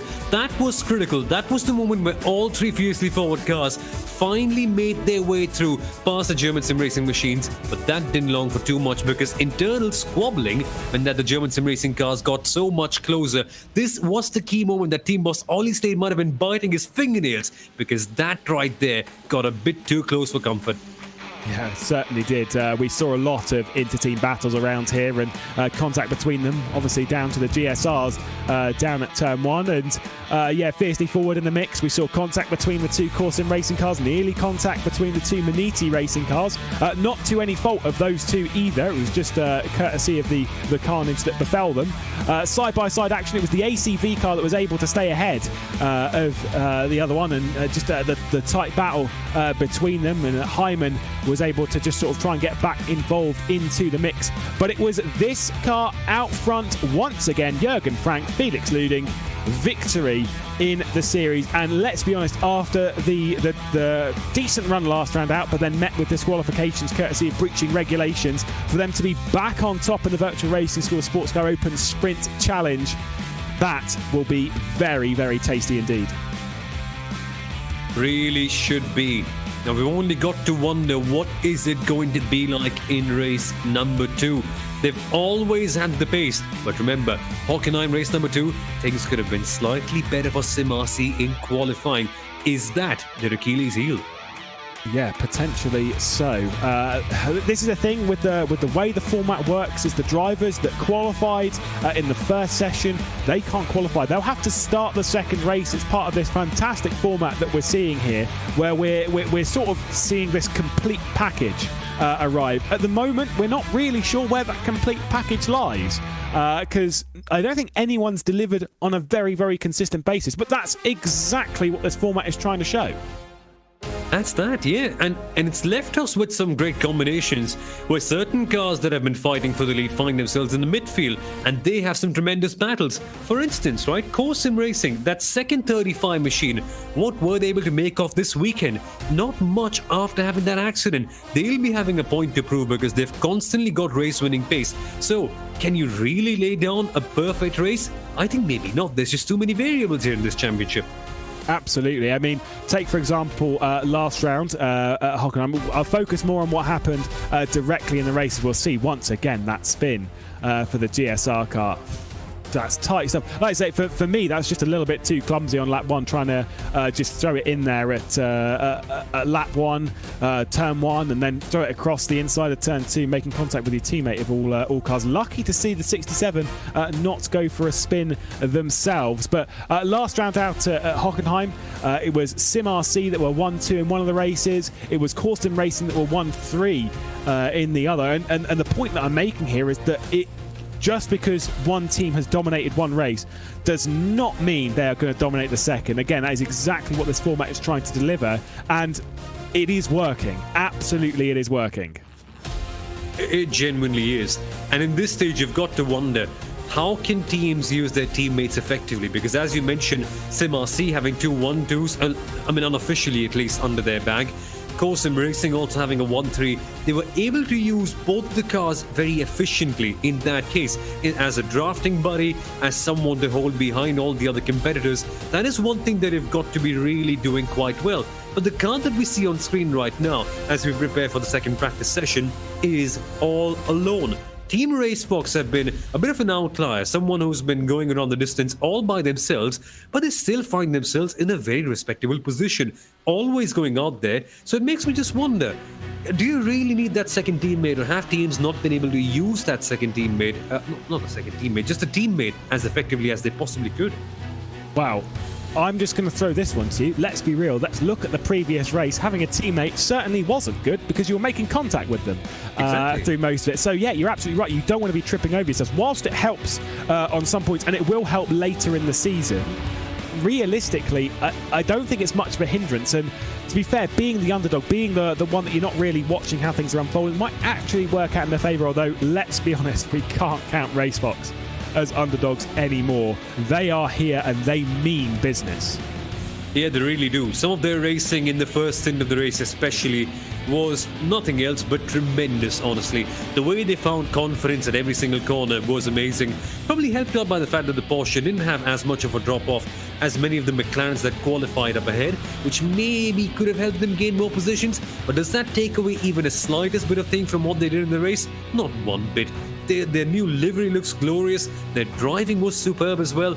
I think the stars are really aligning if you believe in that sort of stuff for race number 2. Absolutely.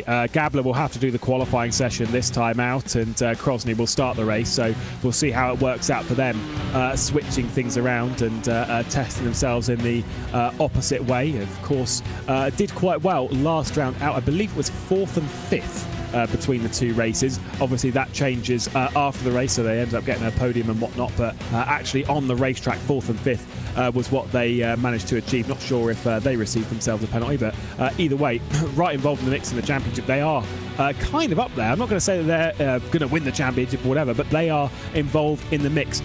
Or, of course, with this being race 2, it is in a different time condition, so we're expecting different conditions, which also favour different teams and different drivers as well. You know, some drivers prefer it when it's hotter, when it's less grip. Other drivers prefer it when there's maximum grip available, and you're able to throw the car around and it constantly stick.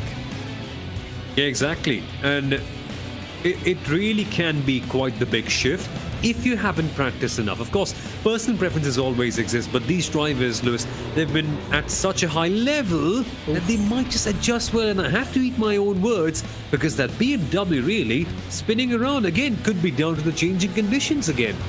Could be cold tyres, maybe just pushing it a little bit too hard. Thankfully, it is only in a sense, a practice session, so we're building up into qualifying. So that really just doesn't mean anything. So don't panic. Although might hit the confidence. Although with practice and stuff, how many times do we see it where through practice everyone makes mistakes and whatever, and then when it comes to the real deal, when it comes to the race, you're almost bulletproof. You're perfect on the consistency.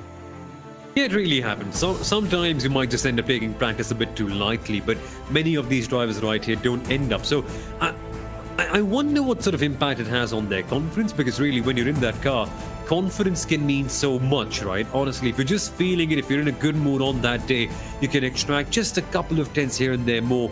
It's not rocket science. It's just the way you approach every single corner. The way you do that can make a world of difference. I mean, if you enter a corner worrying, there's a good chance that you might end up making a mistake. But if you're confident in your abilities, it makes a big change. So I wonder what sort of aspect would be going through the driver's mind in that Volanti car right now. But seriously, I don't think there'll be a major change. These guys are so good at their racing, so good at what they do, and they've done it before so many times. Maybe not in this car, but still, I expect them to be pretty decent, pretty bulletproof all the way around. But you can't count out some crazy moves all the way through, and that really has been the downfall of many of the teams here. Absolutely. As we can see here, this is in qualifying. They're all going to try and find themselves some space. I'm going to throw a couple of stats out at us just so we kind of understand where things are going. I liked my stat that we had at Hockenheim, which was 100% all the way through, even into the Sprint Masters on the Saturday, which is coming up tomorrow, by the way. We'll get onto that in a moment, as they're all kind of trying to let someone else go as the lead of the pack. I think it might be one of the Maniti racing cars that will be heading it. So yeah, second position was the in qualifying was what translated into race victory in all of the races. Now, obviously that has been ended now, because so thankfully I don't have to bring that stat up anymore. But I will bring up the stat about pole positions. Is that the fact that pole position does not turn into a victory? I think that comes down to a whole lot of reasons here. Obviously, the different drivers, etc., trying to get involved in the mix, and that's where the whole complete package that we're not kind of seeing here, which is exactly what we want. We don't want to see pole position turn into a race win. That's boring. But the fact that pole position doesn't translate to a race win, it doesn't translate very well, actually, because pole position, the highest it's finished all season so far, was actually the Team RaceSpot sim racing car when they had pole position in the second race at Hockenheim. So they finished 5th, and that's the highest that pole position has finished so far this season. Mind-blowing. Seriously mind-blowing, that stat. A lovely one that he pulled out right here. And I wonder why. Now, you might be saying, okay, well, you're the pole sitter, there might be a long straight, and so you might get gobbled up, but it's mostly a long-run pace that they eventually end up doing so. And that is quite an intriguing factor. Now, the McLarens haven't quite been great at that. Fieldtwo, of course, were the pole sitters in the first race at Hockenheim, then got their drive-through penalty too. So lots of varying factors. You can't quite point it down to only one reason why a pole sitter hasn't quite been able to convert that one. Who knows? Can we see the jinx breaking today? Maybe, maybe not. But that's the lovely part. The fact that you can't tell anything in this series. I mean, honestly, would you have ever guessed that we would have had a SimRC 1-2, considering where they qualified in qualifying?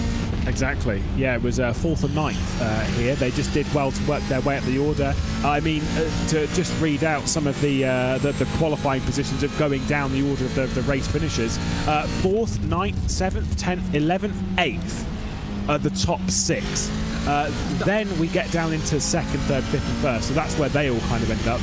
But obviously, part of that comes down to the McLaren being very, very good. Very good. Very good at qualifying and not very good at the race itself.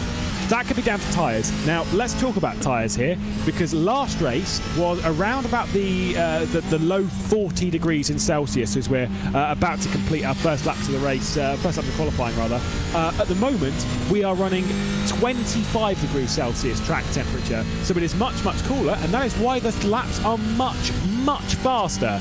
As going to the top of the session, the number 35 car, a 49.3 at the moment. That is well over a second faster than we saw in the previous session. It was a 50.4 that German Sim Racing .de Hetzner car, that one being Proust, set in the previous session. So we are quite a lot faster right now because of the different conditions. And on the race pace as well, we could see that gap being replicated. A very good lap in race pace trim was a 1:51. Here we're already down to 1:49 on the opening qualifying lap. So expect those laps to be faster, expect things to be a lot more quicker. But a word from Team Fiercely Forward, there's Andrew Streetley, who's come up in the chat. Of course, he works with Team Fiercely Forward as well. And it's a bit of an unfortunate on this one, that Yanni in the Fiercely Forward 53 machine, he's got a bowed gut at home, unfortunately. My word. And apparently he was going to be the one to qualify the car. That is a shame. That is a shame. I mean, rules are rules and whatnot, but that is an intense shame. We'll keep our fingers crossed that it can be sorted for the race, but alas, if he was the one that was supposed to qualify the car, it's not the end. It's not great. It's not the end of the day though. They can still start the race, because as long as he's back within 40 and a bit minutes, right? You've got plenty of time because we've got the qualifying session to tick off, and then, well, actually even longer than that, 50 minutes realistically, and then 35 minutes of the race. So around about 50 minutes, so nearly an hour. Of course, then we've also got the little bit between qualifying and the race. So there's still a little bit of time. Doesn't have to start the car as well. So realistically, whilst it's not good, I'd rather it happen now than mid-race, right? Yeah, it only helps. It's maybe just a small piece of helpful stuff. It's not the most relieving thing in the world, by the way, but it still sort of helps out just a tad bit. But still, I think there's a realistic chance. I mean, we discussed early on about teams and where they qualified in terms of finishing order. I don't think P16 or P17 is the end of the world. I mean, of course, that's the worst place where you can start, really. But considering the kind of shenanigans that can happen, and with so many teams potentially going for some really crazy moves, you could see cars crashing out, you could see errors, you could see teams retiring as well. And that really opens the door for a very good result. I mean, you don't need a podium every single round. You just have to be very, very consistent. And so for that facely forward car, maybe it's not the worst thing in the world, perhaps. No, we'll have to wait and see for them. We'll very much keep our fingers crossed indeed. Keeping focused on the session at present. Bram van Putten running up the hill at present through turn 9. Gotta say, the core sim racing taking control in the early stage of the session. It's very, very early indeed. By the way, Michael Yanni has connected back to the server. Nice. So that seems more of a positive. Might even be able to get a qualifying lap in with 12 and a bit minutes to go.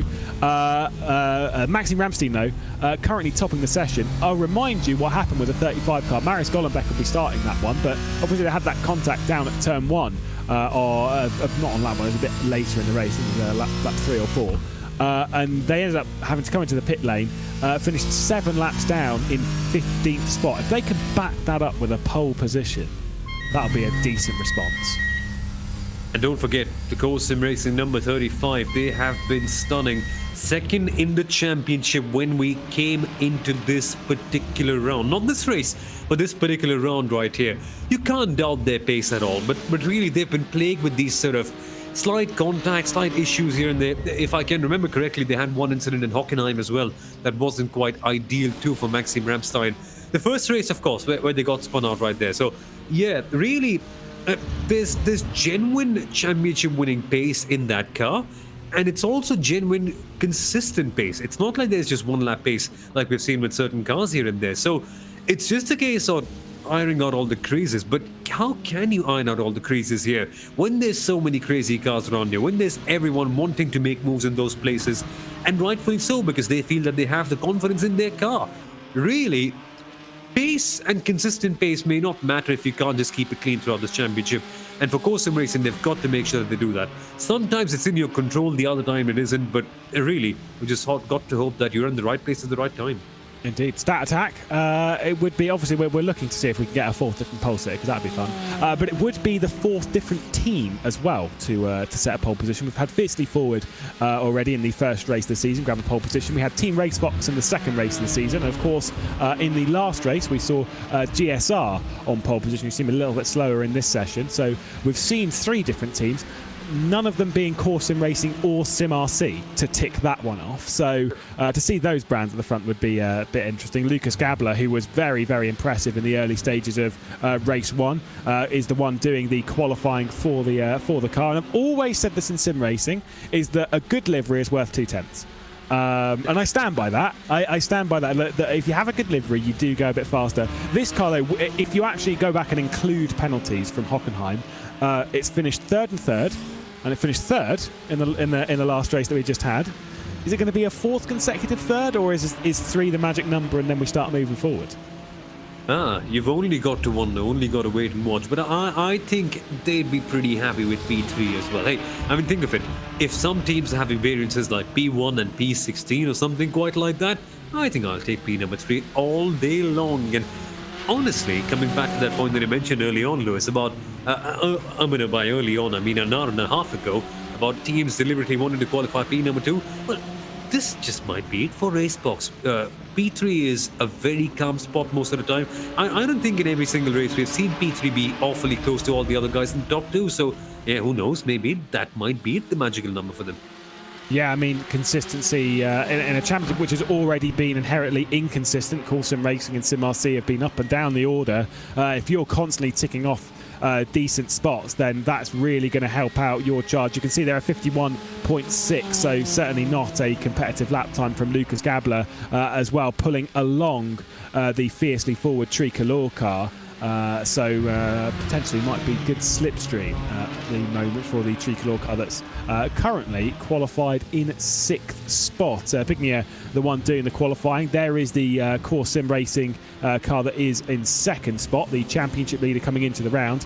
And I would say, based on the last race, probably still the championship leader. And I'd more than happily say that, because I don't think, you know, they did well to come up the order to finish in 5th spot. I'd say based on the points that should still retain their championship lead. Either way, they're still in a very good position for it, so a good recovery effort from them when they realistically were in what was probably one of the most exceptionally dangerous danger zones that I have seen in a long time. With the exception of doing IndyCar at Talladega, right, it was quite up there. I don't know how stupid of an idea does it sound to have IndyCar at Talladega. It's good fun. It's terrifying. I'll tell you that. Exactly. It's sure to be a wreck fest, and that's exactly what the point was. It really almost got to be a wreck fest in that very first race. And that car, really, Golombek has been super consistent in the 35 machine. It's good to see them constantly having that pace in. It's never been much of a problem for them so far. But Maxim Ramstein, of course, as I mentioned early on, constantly finding some sort of trouble in both places. I mean, we know how good of a driver he is, Maxime. World Championship level talent. There's genuine pace in that car. It's just all about staying off those dirty zones, and almost got it done in the first one. Yeah, indeed. If Ramstein can hold on to pole position here in the next 7.5 minutes, and then hand off to teammate Marius Golombek for the race start, who's been in sim racing for a fair while. Let's go with that. You'd have to say that... Look, I don't know how many times we're going to see it this season, because I actually don't think we will see it that much. But a pole position to a race win, that could be a pretty tasty one for them. Although, to be fair, Marius Golombek's pace in qualifying one wasn't exactly exceptional. But again, pace, consistency and racecraft comes together in the race more so than in qualifying for some, which is exactly why we have this format where we're seeing different drivers attacking different things. It's good for the drivers, it's good for us as well. But realistically, with that, and I'm going to say that point again, I genuinely do not think we are going to see many. I'll go with many. I'm not going to say ever, because I think we will see it at some point, but I don't think we will see many times this season pole position translate into a race win. I just don't. It just matters less. Yeah. It's a good laurel to have, let's put it that way. It's fun to go back and brag with your friends and all the teammates as well, right, that, hey, I was the fastest driver in the session on 1 lap pace, but I absolutely agree with it. It's GT4 cars. Passing is slightly easier, more importantly, following is slightly easier, and they're much narrower than GT3 or even GTE machines for that matter. And when you put that to a circuit like Barcelona, which many people think is narrow, but honestly, it is quite wide. It just depends on what car you're driving. Really have overtaking opportunities everywhere. I mean, we saw an overtake right here at turn number, what is it? I think it's turn number 7. Wouldn't it be this one? So yeah, if it can happen at turn number 7, really it can happen anywhere. And so in that case, you really have to wonder, well, does it matter anymore? It certainly does, of course, in terms of track position. But the race winner, as we have constantly seen, is only got to be the one with the most consistent race pace, if, of course, they can survive lap 1, which genuinely has turned out to be quite a challenge. I mean, not even lap 1, it's just the early stage of the race where it's just chaotic in that mid-pack. It's just so incredibly dangerous, and I mean, it's thrilling and exciting to watch, but I most certainly would not want to be behind the wheel of the race car doing that. Just going to say that I was actually panicking there. I thought Team RaceSpot Sim Racing car actually hadn't set a time yet, but no, they're up in 7th spot, which is not a great qualifying position, but in the consideration that they qualified, I'm pretty sure it was 7th in race 1. They certainly did. They know how to work their way up the order. It's in that dangerous mid-pack. And that's absolutely correct. That's I mean, a bit unlikely that we didn't end up seeing contact right there in the first part of that first race, but it's a bad place to be in, especially turn number 1 at Barcelona. We saw that temptation to go 3 wide right there, and why can't you? And why wouldn't you, honestly? If your cars can allow it, it's all fine, but the problem begins when the circuit really narrows down heading into turn number 2, and that's the problem. Sometimes some cars might be heading off towards the left-hand side, which still might be a safe place. But the moment they go to the right, the moment they go onto that grass right there, it can really be so dangerous for everyone.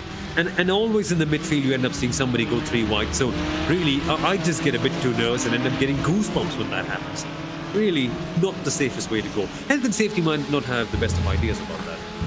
No, indeed not. By the way, just to let you know as well, when it comes to track time as well, in sim time is 19:40, so it's later in the evening. We are in the setting sun here at Barcelona. That's why the track time is actually getting colder, which might see some faster track time. It's only gone down a degree. It's down to 24 degrees Celsius, so is a slight bit colder as we're pushing on through the session, and how that will translate into the race as well. We'll have to wait and see whether the switch might just affect the cars. We'll keep our eye open for that, because that could throw off some. I think the McLarens might want it to remain a little bit colder. No, their pace is not great in this session, but the cooler it is, the more they should be able to look after the tyres, the more they can actually go on the attack. Speaking of going a little bit faster though, and speaking of McLaren, fiercely forward, IRS up the order now into 3rd spot. Rebecca Pauline behind the wheel of that one. Pole sitter back at Hockenheim. The 2 core sim racing cars though from the front row of the grid going to dive it down into pit lane. Really, I wonder how McLarens will do this time out. It's a good point that you mentioned, cold attack temperatures. And if that really is tire drop-off that we're looking at with McLaren's, that being their problem, this could just favor them a little bit more. And this is going to be very, very interesting. So watch out for German Sim Racing and Fiercely Forward right here. And these 3 teams were fighting each other so hard. All these 3 McLarens, and they were constantly in the mid-pack, constantly losing off time, constantly dropping off towards the end of the stint. And partially it was driver-based because they didn't lose as much time in that second stint as they did in the first one. But with cooler temperatures, maybe that could be going off. So how are they going to mix up in this place? And the fact that we can't tell is going to be the best one. I love that things are just not ideal in any which way whatsoever here in the series. No, absolutely not. This is a very curious session at the moment. It's very close at the front. Core Sim Racing have departed pit lane, so they are not content.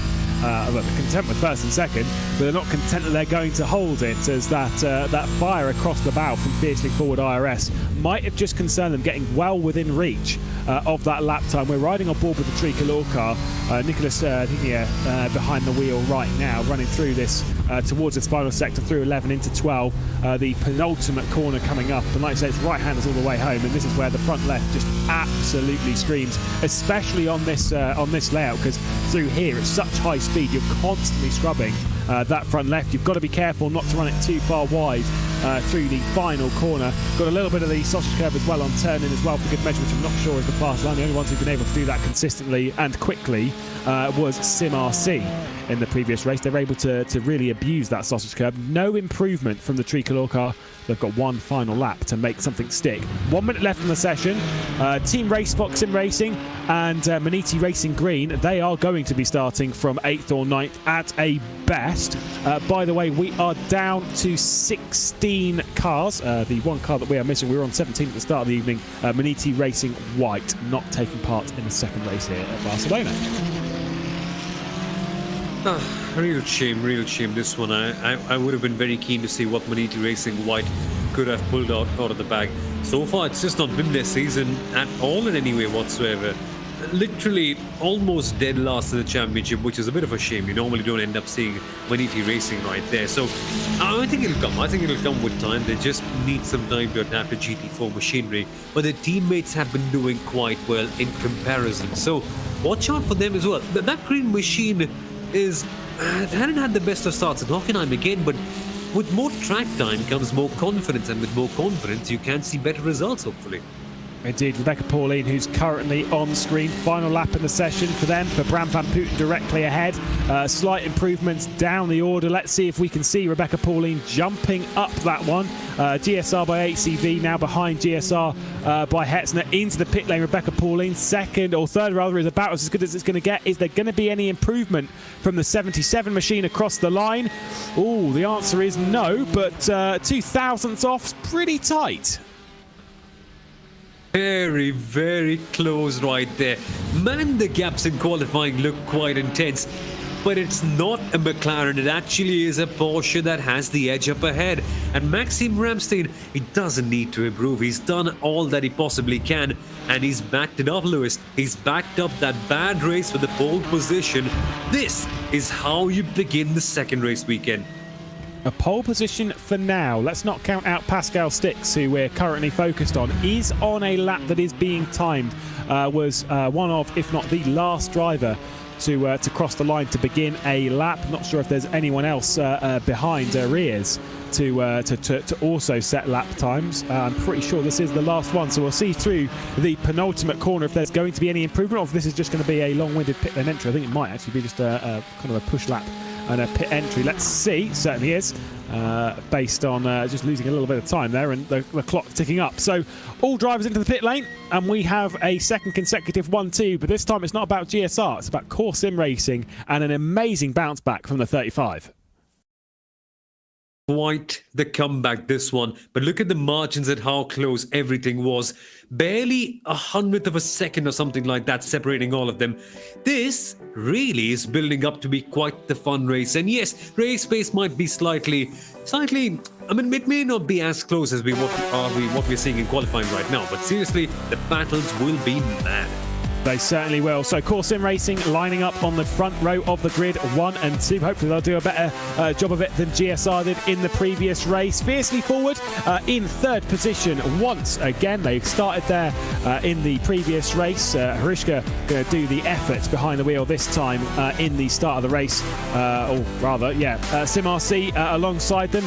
And it is both of their cars. 77 leading the 76 race winner in the previous one. And GSR by Hetzner in 6th place on the third row of the grid. The second GSR car follows that, the ACV one, and then it's the fiercely forward Tricolor car. Team RaceFox Sim Racing, well, they went from 7th to 3rd in the previous race, now very much in the danger zone. What can they do from 9th spot as they look for their 4th consecutive podium? Maniti Racing Green, they could have done good things towards the end of the previous race, but they dropped down the order. Tom Spears behind the wheel of that one. The Radicals Online track racer car was involved in stuff in the early stages of the race with one of the Maniti Racing cars from 11th. Asetek Sim Sports Volante, they actually ended up setting the fastest lap of the race on their march up to 4th from 10th spot. Maniti Racing Black down in 13th spot with Alcantech NHL. We've not really spoken much about them. RSR by Primus Engineering starting from 15th and fiercely forward. No qualifying lap time set from them courtesy of real world issues and no ability to even set laps in the race. Damien Owen Harrison did fantastic in the final stage of the race. Will have to start that and pray that his teammate can get back into the session and get back involved in the race prior to the pit lane sequence being open. Core Sim Racing though in control here. Well, they are going to have to work through this one. We've seen a lot of contact between teammates though, Somil, and we've even seen those two come together actually. Yeah, we have. It could be cloudy with a chance of contact, but seriously, it's going to be all about the one who can maintain their race pace. If you can survive lap 1, this really could be yours. Let's begin this one. I can't wait for this one at last. Absolutely not. We are going to be continuing on into the evening. Time in game is 19:52, so it is late in the evening here at Barcelona, and that means the track temperature is going to drop and drop and drop. We're at 24 degrees now as the pace car is going to roll into pit lane. The 4th race of the season in the Virtual Racing School Sports Car Open Sprint Challenge about to get underway, and it is the 35 on pole position, Marius Gollenbeck, behind the wheel of that one. Oscar Mangan behind the wheel of the 34 and championship leading car. Maria Vrushka behind the wheel of the 15. Then it's SimRC behind, and they'll be desperate to get involved in the mix. So also you've got German Sim Racing, who's got a bit of a jump start there. And I say a bit of a jump start. That's an enormous jump start from the GSR car. And there's contact as well. There's carnage already. Oh my goodness me. That is absolutely terrible. There has been scenes in the backdrop. I'm not sure if RaceFox have been involved, and I'm not sure what caused it. We'll have to take another look. But there is a lot that happened there. Either way, let's focus on the positives. Core Sim Racing are leading, but the 35 Marius Golombek has dropped down the order.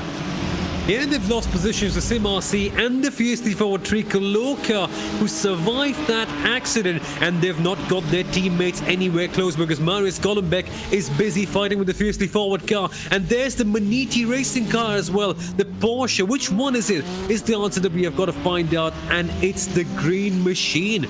So how many drivers is that? 5, 7, 8, 9 in contact? We're seeing even more as well, as RSR have been absolutely sent off. Not sure 100% who that was by, but either way, there's been carnage in the background.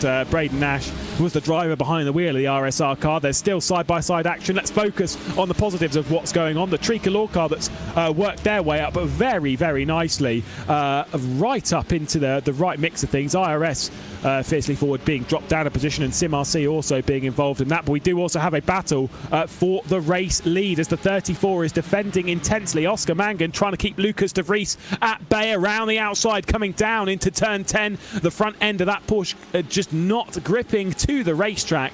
And Core Sim Racing going to hold the front right now towards the end of what was a chaotic lap one. We're seeing even more happening as well, just that a little bit further down. I have not seen a lap that chaotic. It's not quite the same level that we saw in race one. Little bit disappointing. Just really have no idea what happened there. I think it must be something with the jump start. I think the German Sim Racing car perhaps blocked off the vision for a couple of them, and so the concertina effect began right there. We'll take a look when we take a look at that, and what we can focus on right now is SimRC getting awfully closer to the fiercely forward IRS machine. Yeah, for sure, we might have had so many cars wiped out by that one, sadly including the Volante BMW, but the good thing is, those that have survived are awfully close to each other. Barely a couple of tenths separating each of them right here. And look at how much SimRC are gaining in those long corners, Lewis. It's just like the Porsche can carry the confidence right there that the McLaren cannot really. And that might make for some really entertaining viewing all the way around. Yeah, absolutely. We're going to see this, of course, being the 76 car. Felix Luding, the race winners in the previous one. They'll be desperate to move forward because they know that their main championship rival and championship leader, the 34 Core Sim Racing car Oscar Mangan is presently piloting, is right down. So let's take a look. So jump starts from quite a few, including the Volante car. We saw the GSR car moving up there. I'm pretty sure one of the Maniti cars jumped the start, and the Volante did as well to create contact. A little bit crazy, and that is not how you do 3.10. Sorry, we shouldn't. Poor man. Either way, they are out of the race, and I'm sure one person who'll be very unhappy with that is Carter McColeman. Let's see what happened to the RSR car. I think it's the one in the background. Well, it would have been a Maniti racing car. Here's Tom Spears behind the Maniti racing green. Goes for a spin themselves. Oh, that was not great. And there is Braden Nash, who is going to receive a bit of contact as well. You've got the 35 fiercely forward car, and that's the one that makes contact. Damien Owen Harris behind the wheel, and that's going to cause damage to the fiercely forward 53 car that was right in the danger zone. A lot has happened there, Samuel. A lot to pick through. Really? And it's only the first 4 minutes, that is, so far. And we can expect a ton more to happen within that next hour as well. As you can see by that lovely graphic on top. Fastest lap by Felix Luding in that 76 SimRC car, which currently is in P number 5. It's the one you see in the back right there. And they need that. SimRC need reinforcements from Felix Luding to come in, because now De Vries is clearly... Well, I mean, what is he right now? He's completely sandwiched between those Core Sim Racing cars. And in this case, they can get the jump on in big time, and he may not be able to defend as hard, probably. now we're riding on board with Felix Luding as well. Yeah, you're absolutely right. This is really important for them to get involved in the mix. There's a send down the inside, but that was always going to be covered off from Harushka very, very nicely as well. Was Heyman and Damien Owen Harris as well. Hyman rather, Damien Owen Harris battle it out for 12th spot on a switch between them, and so GSR going up a position. It's not been a great start to the race for them. Still riding on board with Felix Luding up the climb. You can really see how much it does climb here, and you can see there that is never going to work. Whoa, that is not a good idea. Harushka's been sent off. Luding was just not there, was not committed to the inside. That is going to be a bit of a slap on the wrist, I feel, at least from my angle. I mean, I'm sure others would disagree, but that move was not on. It wasn't. No other way to put it. Turn number 9 is a bit too risky of a place to go right there. The door was only partially open. Again, you might say that, oh, if you no longer go for a gap that exists, you no longer are a racing driver. But that gap, really, I don't think that was fully open. Racefox, by the way, pushed out wide by the Maniti Racing team. And what this is doing is allowing Alcatech NHR to make somewhat of a distance between both of them. And Racefox's recovery has been clamped down, but oh yeah, is that a penalty though from Oscar Mangan? That is not a scheduled stop. That is not a scheduled stop. We are not in the pit lane sequence. I'm not sure what is happening here with Oscar Mangan, but either way, they are in the pit lane and coming to a stop in it anyway. I am absolutely baffled with what we're seeing as well. Felix Luding also from the pit lane, potentially to repair what had happened. Do not know why championship leader Oscar Mangan is into the pit lane. We'll need to get confirmation of that from someone, because answers on a postcard. I am baffled with what we're seeing here. What we are going to see is a battle between Core Sim Racing and Sim RC. The 77 at the head of the field being dived by Marius Gollenbeck, and there could be a potential switch here, as once again they're still side by side whilst their teammates are effectively battling for the championship. These two a little bit further behind, battling it out now for a race lead which could reignite their fight. Very nice. Some very good racing between Sim RC and Core Sim Racing. Again, at the end of Hockenheim, we all thought that this would be the battle that defines this year. We're getting to see round number 4 is it? Literally, we've seen the battle in every single race weekend, and it's turning out to be quite the amazing one to watch. Now, here's a quick replay. Really, I think the sentiments still remain the same, right? Yeah. That move really just wasn't on right there. Certainly not in the early stage of the race, right? Maybe the final lap of the race, or the going into the final section of the race, maybe pre-pit stop. You're battling it out hard, you're trying to gain the spot. Maybe around then, maybe you try and go for something a little bit ludicrous, a little bit silly, and then I could maybe see the logic in it. This, I do not see the logic in. I don't understand why you would try a move. If you were side by side or actually had a decent overlap, then absolutely 100%. But there wasn't a decent overlap. Either way, they are down. They're in the pit lane still, so they are repairing damage and going a lap down. Core Sim Racing are out of pit lane, whilst their teammates are trying to fight for a race lead. It's defended at the moment from the 77 as we're focused on the battle, what is basically for around about 5th place. Alcantech NHR, by the way, up into 5th spot. They started 14th. Don't quite know how that's happened, but they've managed to pick their way through the chaos and carnage through the early stage of this race beautifully, as once again Sim RC and Core Sim Racing going side by side. I think this might actually work out in favour of Core Sim Racing. They've made it stick around the outside of T4 to the inside at T5, and there is the position gained. That is the experience we're talking about with Marius Gollenbeck, and to the lead of the race.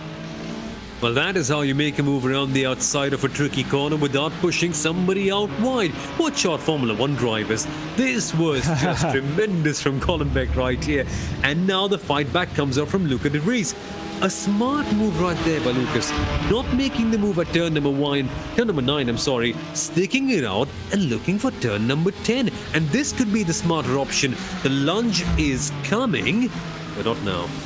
But if they fight, the fanfare and the chat will go absolutely wild, because Fiercely Forward's Tricolorcar is pretty damn close to attacking this, and I wouldn't necessarily rule them out from being involved in this fight, especially if we see the battling continue between this lot. Still Sim RC, by the way, I believe are in the pit lane, so continuing to take a lot of damage. But if they would have clipped them in the right point, could have bent the suspension quite badly and cost them a lot of time, and so naturally they're going to have to come in and repair it, completing another lap and nearly 10 minutes of what has been a frantic race here at Barcelona. Not to the standard that we saw in race 1, but still, between this lot, they are going to be setting the standard for race 2 and setting it in a very, very good spot as well. Lucas de Vries versus Marius Golombek, Maxime Mariette trying to close in as well. Seems like it could well be a 3-horse race for the race lead. Radical's online track racer, after that disappointing race 1, they've gone from 11th to 4th and are under pressure from the Alcantec car, but to be fair, good on them. 5 seconds off the race lead, sure, yeah, but still, great climb up. Yeah, really, Radical's online have been superb in terms of where they were and where they've come up to. Them and Alcantec NHR have been the big gainers. And speaking of Alcantec NHR, big shout out to Matthew Crisp. He was their regular season driver. Down with the flu, unfortunately, so not quite able to race, and I hope he's doing okay. This result should really help him out. Oh! Here's the start, and that didn't help at all. So that would have caused the crash. Maybe. Well, if so, you know, obviously you think of the concertina effect and whatnot. There's a bit of a dive there from Krosny to potentially look down the inside of the Maniti Racing car as trying to get all over the Alcantec NHR vehicle, and there might be a move at some point for the 79. This was where they were taken out in race 1. Gets the move done. A little bit of contact as well from Krosny, just pushing the Alcantec car, now returning to being in line as Krosny wasn't able to do anything. Forstdijk behind the wheel of the Alcantec car, and Orang was the one who made the move in the Maniti Racing car. But yeah, that jump start, because obviously if you or not jump start, if you go and then don't go, and then someone else does, and then the next car behind goes even more, and the next car behind goes even more, and then you spot that out of the corner eye and you go. So actually, I'm not going to say it's blameless from those back in the pack, but I will say I can very much see it from their point of view. Yeah, it gets all too confusing. More on that in a second as the NHR McLaren sends one down the inside. Going to be interesting considering the Porsche can be better on the outside, but that's for a couple of corners later, and that begins right now. So the McLaren has to put something on the inside line, and they do try that again. Not working on. And coming back to that same point once again. It just creates confusion. If you go, you don't go. That sort of inhibition really causes the concertina effect. And once it's started, how do you stop it? Yeah, exactly. I'm not 100% sure what happened. Let's take a look on board with the Alcantec and HR guys. So this is right down the order. This is in 14th spot. So that ignore the GSR car that has jumped the start. Yeah, okay, no, I'm not necessarily sure as to what they'd seen, mate. Oh, actually, no, okay, right. What they would have potentially been told, because you've obviously got your second driver in, potentially in a spotter point of view, if they're looking at the race leader, they've seen them jump, they've got go. And then you go, but the pack's not gone, which is, yeah, like you say, I mean, I get it, I 100% get it. Like, if it's going to cause issues like that, then, well, I mean, it's kind of expected. RaceFox then down the inside. That's a very large lunge and pretty easy undercut there from the Alcantec car, but it does leave the inside through the 3 final right-handers for RaceFox, and they are trying to work their way forward. Actually, for them, considering the 34 and the 76 have had issues already this race, Team RaceFox is actually looking really good to gain some tasty points in the championship. This will be a very, very convincing view then from up above, but there is a lot to take a look at. So you've got the GSR car coming around the outside, confusing everyone to all load. Watch when the race start happens, and then watch the BMW. Oh, yeah, there you go. Oh, no. Did you see that with the leader? The first sim racing car, the core sim racing car, the leaders, and that's something that's popped up on the series Discord as well. Quite a few people coming up and saying that core went but didn't win. Yes. But then again, that caused confusion all the way back, which you saw translating into the facely forward cars, also going but not going. And then again, all that happened with Volanti, maybe their spotter coming in there and saying that, okay, you've got to go, but everyone hasn't. Really starts from the top, that. Oh, absolutely. If there is one person at fault in that, no, I don't know why. I don't know why they went and then didn't go. But if there's things you fundamentally cannot do, it's that. You can't just accelerate and then immediately stop, because that's, like you say, everyone's reacting to that. Everyone's reacting to the movement of that car. And the moment that the rear end of that car dips down, accelerates off of the line, There's one at fault, and far be it from me to put the blame on anyone. So that's what race control's all about. So I'm not going to sit here and be like it needs to be a disqualification or anything, because again, not my place. But it does lay on one person's shoulders, and at the moment, based on that, I do feel it goes more the way of Marius Golombek. And I'm not saying then that anyone in the pack is blameless, but it all starts somewhere. Yeah. It caused that sort of confusion, and eventually that's all it takes. And when you're bunched up so closely and your vision is so limited, I think it's just that marginal steering movement or that accelerator movement that can cause all the difference in the world. And maybe that was it, all that needed to be taken, so that we had so many cars wrecked out. Volanti gone, Simasi in a weak position, Oscar Mangan back down at P number 14, the championship leader, Oscar Mangan, by the way, coming into this particular race. Madness all the way through, and we've only got to see how it matures later on in this race right now. But still, what's fun to see is that De Vries is still right there, still holding on to that Golombek car right now. I love it, but what's really been sort of confusing me is that when the Fiercely Ford Tricolor car started on this race, their pace was much quicker. I think a couple of tenths faster than those guys right here. Now they've sort of dropped back down. They're not able to catch up as conveniently as they did previously on. So I was trying to figure out why the 34 car had to come into pit lane, and just seeing it again. I was going to ask you about this. I was seeing it come through on Discord as well, in the series Discord. Pascal Stick saying that they got a black flag from iRacing because of effectively jumping the start, because the leader kind of went and then didn't, and then so they went. So for me, that's a pretty, of course that's something that's built in, and it is what it is. But that's pretty harsh for them to have received that. So that's a bit of a shame. But it does kind of explain what's happened to the 34. And of course, they still have to play the pit lane sequence, same as everyone else. But they're just 23 seconds behind the rest of the pack, and hoping for carnage, and just at least to score some points. And in carnage after the first lap hasn't quite happened, interestingly enough, in this particular race. It's all been clean, it's all been fair. Alkentech have been involved in quite a few of the battles, including one with German simracing and Fiercely Forward IRS right now. And I don't mind this one bit. But again, it turns out to be something more fun. What is it with Fiercely Forward IRS getting involved in battles with the German sim racing team? Literally every single race. They've found each other so close to each other all the time. And I think this could be the battle to watch out for all the way through to all this season. Potentially. Seeing it either way, McLaren's battling it out for 7th spot. Alkentech NHR with GSR, Fiercely Forward and GSR again. Does mean that the highest placed McLaren is actually in 4th spot, being the Radicals Online track racer car. So they're doing fantastic at the moment, keeping Maniti Racing Black at bay, and Team RaceSpot Sim Racing. But this could be good for Team RaceSpot Sim Racing, who want to again consistently deliver on points, especially whilst the rivals in the championship are doing well. And there you go, you can see just in the foreground there a bit of a dive from the Team RaceSpot Sim Racing car. So potentially 5th place on the horizon, but we know that a dive into this corner doesn't necessarily translate into a move made. The outside line is particularly good. No one will understand that more than the IRS Fiercely Forward car, because they were doing that all day long in race 1. Still keeping everyone at bay. Alkentech doing a great job, but you do get the vibe that there will be a pass here at some point, and they will go to the rear of this train. But they are going to do everything they possibly can to hang on, and power to them for that.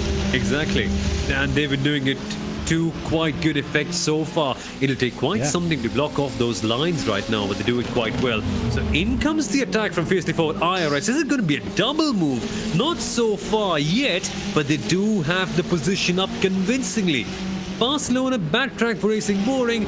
I think I'm going to have to call BS on that. It just takes the right car, really. So many corners where you can make a good move with the right machine.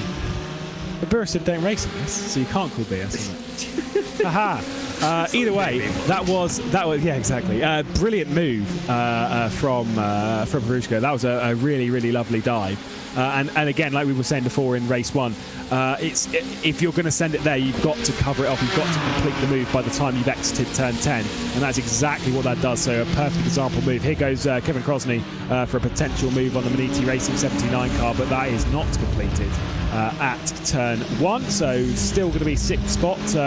fourth place is on the horizon. I think obviously down to whatever race stewards decide, which actually could level them back onto the podium. I don't know what happens to the core sim racing 2 car.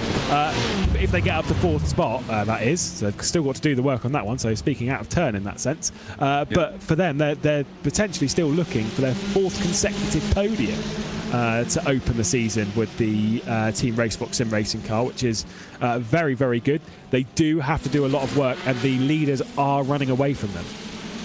Yeah, they do. And in this case, this is where their racecraft really comes in handy right now.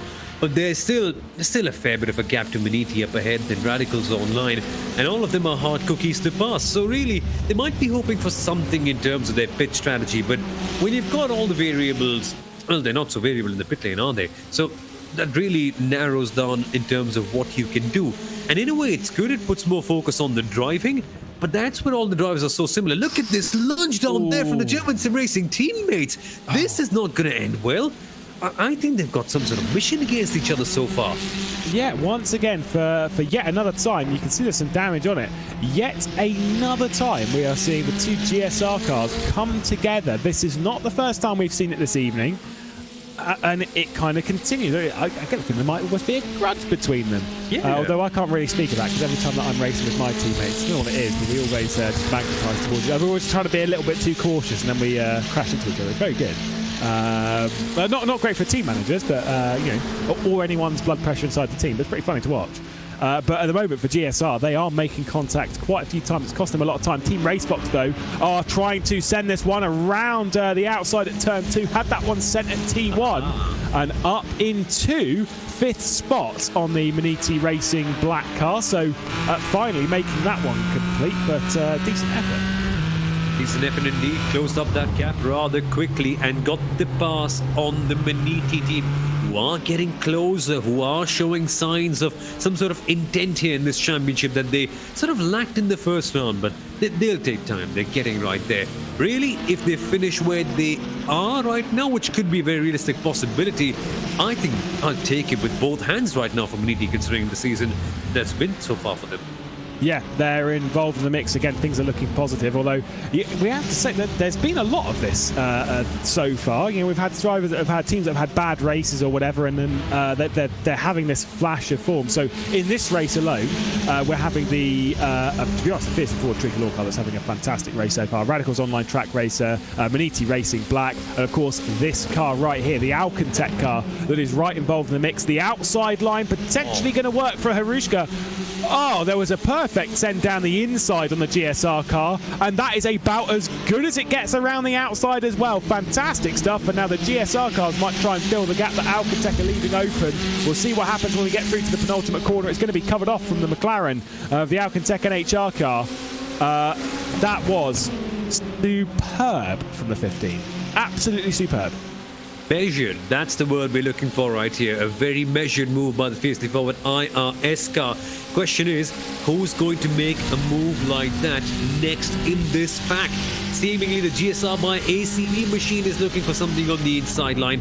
And why wouldn't they? They've been having quite the fight with their teammates. It's all good until you make contact. Of course they do. That's so close between them, and yeah, right involved in the mix is that 53 car that's already been in the wars a bit. Damien Owen Harris, who's already made contacts coming down into turn 4. Got to say again though, with Damien Owen Harris, fantastic end to the race in race 1 rather. Really solid stuff. Carrying a lot of confidence, and obviously a bit of disappointment that the fact that they couldn't qualify. Still involved in the race. Pit window is close to opening, not quite yet. It'll be the next lap, lap in a bit, in a minute and 40 seconds. Let's just go, let's play the easy card. Now, whether they'll have to stay out to the end of the pit sequence to try and hope that everything's sorted on the power cut front, but we'll hope for them and pray that it's all going to work out for them. But at the moment, doing about as good as you can do, just trying to take it as far into the race as possible. Yeah, just gotta wait and watch. Hopefully things are okay with Yanni right there, and the Alcantech team loses another position, or do they? Because that's a good cutback from the McLaren, which can help them out later on in the run right there. But the GSR team looks super intent. They don't want to let go of this either. No, absolutely not. Trying to go around the outside and making that one stick around the outside of turn 10. A little bit of contact from the second GSR car on the way through on Forsyth. Christopher Hyman making that one stick. Krosny's got by as well, Squirek as well. So up into fourth spot. That'll be down into turn 1. So the Alcatech car dropped down to the rear end of this train, and sitting there is Damien Owen Harris as well. But Alcatech aren't worried about their rearview mirror. They're worried about what is out of the windscreen. That was tight down into turn 1. Now sent around the outside. Is that going to work? Yes, it is. What a move from Forsyth. That is absolutely sensational. Amazing. Just amazing, the kind of guts that Forsyth displayed right there heading down into turn number 1, and he's displaying that same intent on the defense as well. What about German sim racing though? Of course they'd go for the double. Whatever you can do to me, I will do it better is their motto today. Yeah, and around the outside, we've seen this one work a few times, so it gives you the inside line into the next corner. That was a bold dive, but diving out of the final moments, a risky game to be playing, and they were playing it to perfection there. It just wasn't the right corner to be doing it, and now the Alcatech car will be a little bit more wary of what's happening in the rear view. They've done a fair amount of defending this race, but now knocking at the door, Damien Owen Harris in the fiercely forward 53, so potentially that one will work out for the Porsche. That was a very, very wide line from Forsyth, and now trying to go with Hyman. Not enough room given, over onto the grass, open the door, gain the position through, and as well does Damien Owen Harris, so dropping to the rear end of this pack. Forsyth now trying to get the overlap. That's never going to work, and there goes for a spin. That's a shame for Damien Owen Harris. Oh, Damien, poor old Damien, wrong place, wrong time, and the Alcantech car. My word, it seemed that they could pull off every single move without making even the slightest hint of contact today, until that streak ended. Pit window open, by the way. Lucas de Vries into the pit lane. Let's take a look once again at that contact. Well, I mean, read into that what you will, but it is what it was. I mean, for Forsyth anyway, regardless of what happened there. Going for the undercut, I get it, but it's only going to leave the outside around the final couple of corners, so realistically, was it worth it anyway? But a bit of a shame there, and just very, very bad luck, especially considering what happened there, and just a shame for Harris. Either way, a few teams into the pit lane, the Alcatech and HR car being one of them, RSR fiercely forward as well. The two Sim RC cars, Maniti Racing Green into the pit lane as well. Core Sim Racing, who are jumping up there, they have been in the pit lane, but not to complete their mandatory stop. So that, in a sense, doesn't count. So they'll have to be in once again at some point in the sequence. Really kills off your whole race, right? Just having to go for that extra pit stop. I mean, what can you really do about it? You've got to do what you've got to do. And really, that's 2 times today that Core Sim Racing, different cars of course, that have had to go in the pit lane very, very early on to sort of repair that damage. Sucks for them. Could have been so much more. But again, they've got to focus on what they've got right now. I'll tell you who has got something very interesting in their bag right now. That is Maniti Racing Black. Chasing Radical's online track racer. And really, you've got to look at the lap times, you've got to look at how they're driving. Radical's online really look like very consistent teams today. I mean, they've been stunning in both the races in terms of their consistency. Just that they got qualifying right and benefited quite a fair bit from that early accident. Well, you know, this team does have good pace. We saw good pace out of them at Hockenheim, but it didn't work out. Courtesy of being spun around a few times. Awful late move into the pit lane there from Marcel Orang for Maniti Racing Black, and dives it down there, gets it down to the speed limiter on pit lane, and will bring it into the box and switch out. Could be a very, very good drive. Might be going for the undercut to try and jump the Radicals Online track racer car. Same as what might be happening for the SimRC 77. Bram van Putten behind the wheel. Let's take a look at the continuation of this battle, as there's a little bit of a brush between the Fiercely Forward and GSR cars once again, but it wasn't too major, and Fiercely Forward able to hang on.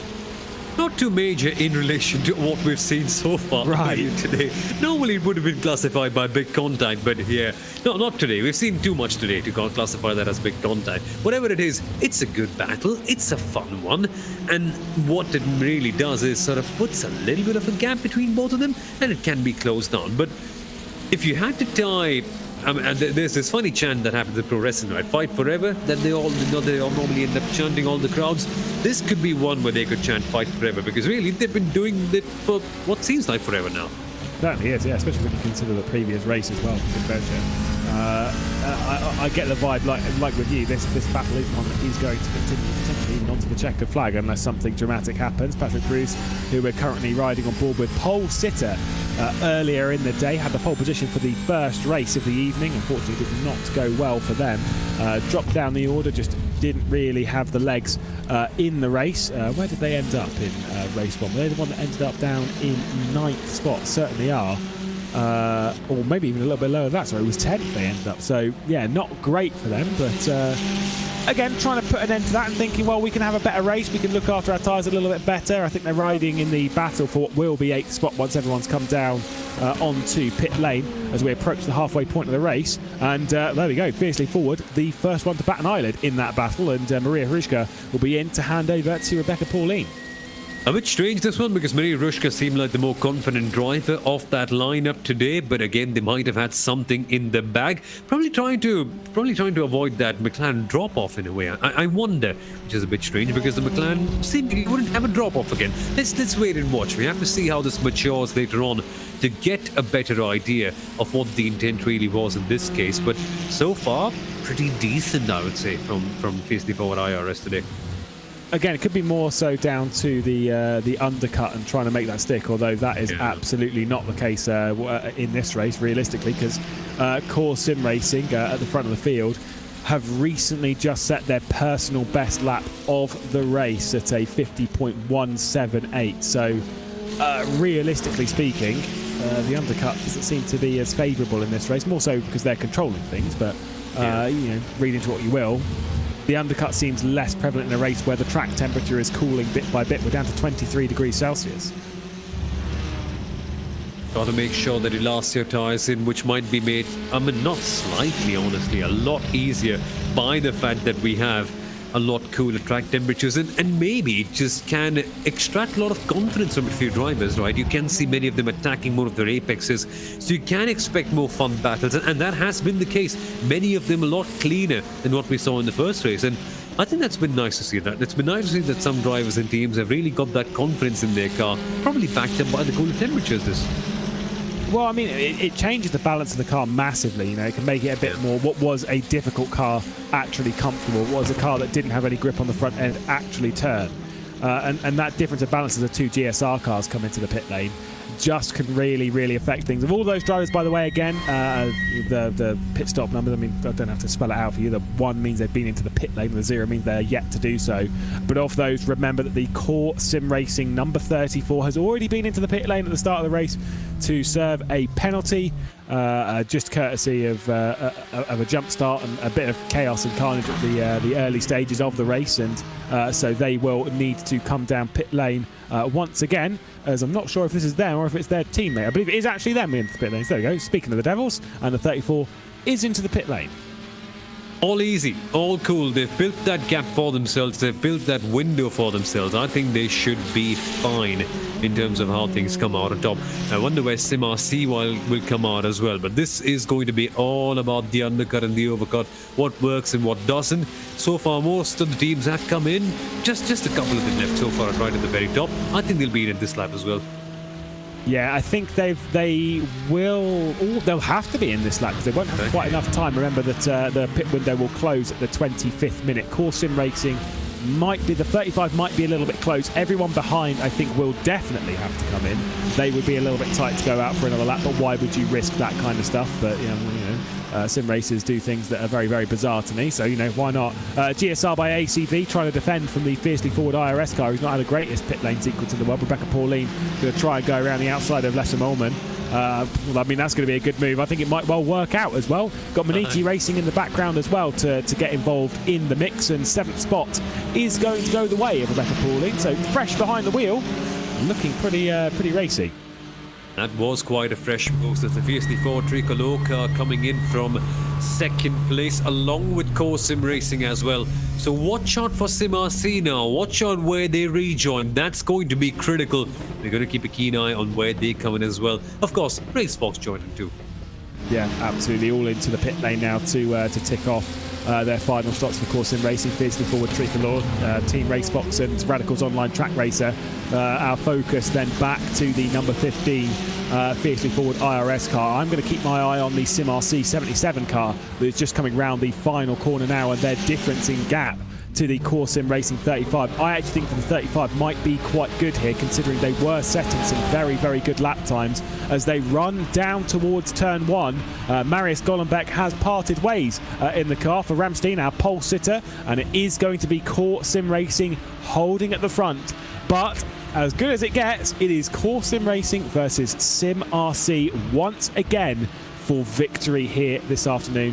Lesson Molman into the pit lane for GSR once again. I must have been speeding in pit lane or something, because they've already returned. Oh, it's damage, I think. Oh, yeah.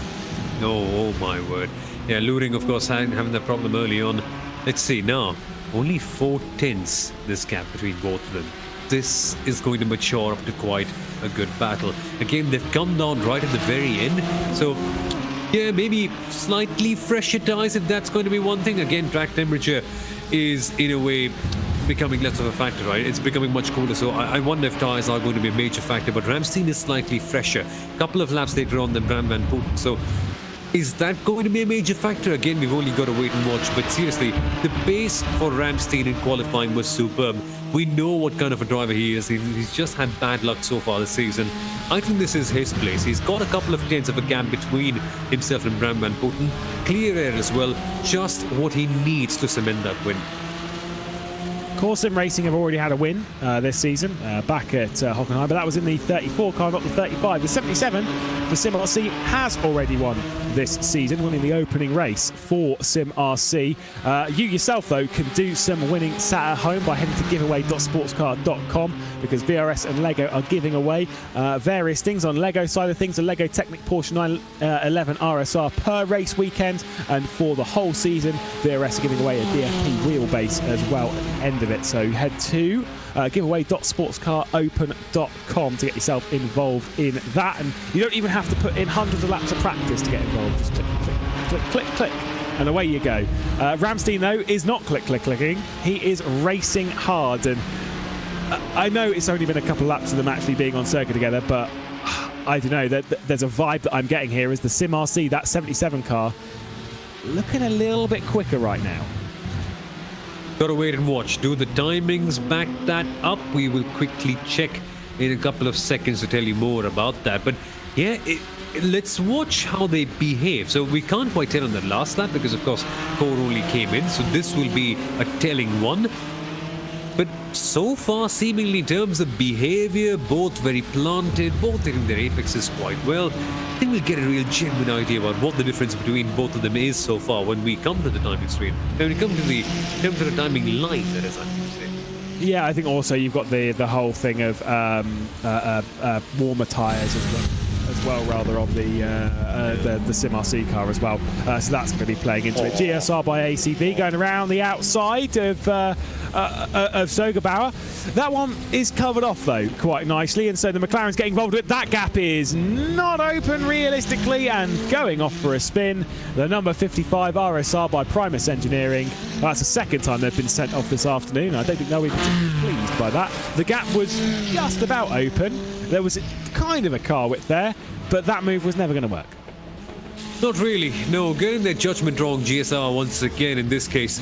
Honestly, it's been a bit too messy for them so far. Yeah. RSR had the line blocked off. There wasn't the way it was going to go off. So maybe I think GSR might go back. They might reassess. They might bounce back, realizing that, okay, there are certain places of the track where we may not be able to make a move. They tried, they failed. I just hope they're able to bounce back with a lot fresher of a mindset, because when you cause so many accidents, sometimes you can go into that sort of shell that, oh, I get things too wrong, I'm not good enough, all that, whatever. Let's just hope they're in the right frame of mind. And when they come back with a clean opportunity to race in the next round, because so far, honestly, it's been a bit too messy. Absolutely. By the way, was talking here. I did say, I think the SimRC car might be a bit faster. That's a solid for that, because the number 35 Saw it pop up on the screen there. Maxime Ramstein, fastest lap of the race, and that was 0.3 faster than the car behind. A 49.622, plays a 49.915, even with the slipstream to the SimRC car as well. So our pole sitter converting, and you remember how I just said earlier that pole sitters, I don't think we'll see too many pole sitters convert into a race winner this season. Well, I think that one's not going to last very long, is it? Because they are very, very quick right now.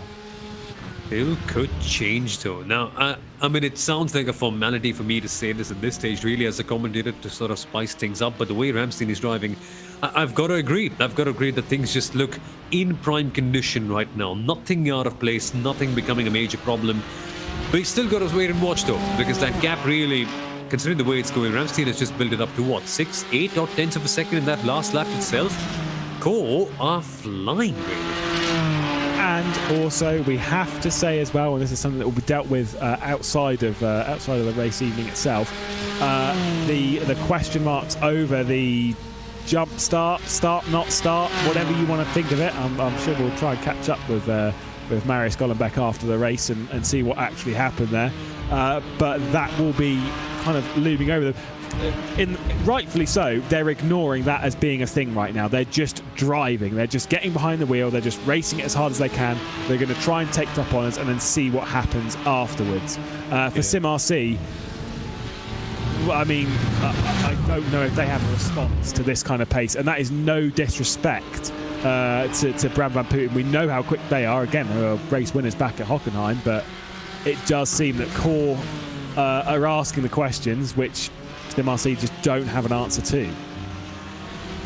And that's the first time we've seen it all season, you might say. So it's only been, what, 3.5 races so far, but really, they've been mighty close. But this has been some sort of a funny trend that whenever Core Sim Racing have performed extremely well in one race, SimRC haven't. And that's been the case the other way around as well. A bit of a funny one, this one. I haven't quite seen the best of both teams in one race against each other, and maybe we might see that later on the season again.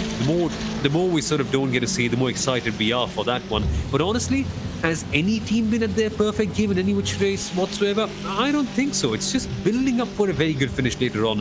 Gotta wait and watch to see what SimRC have as a response.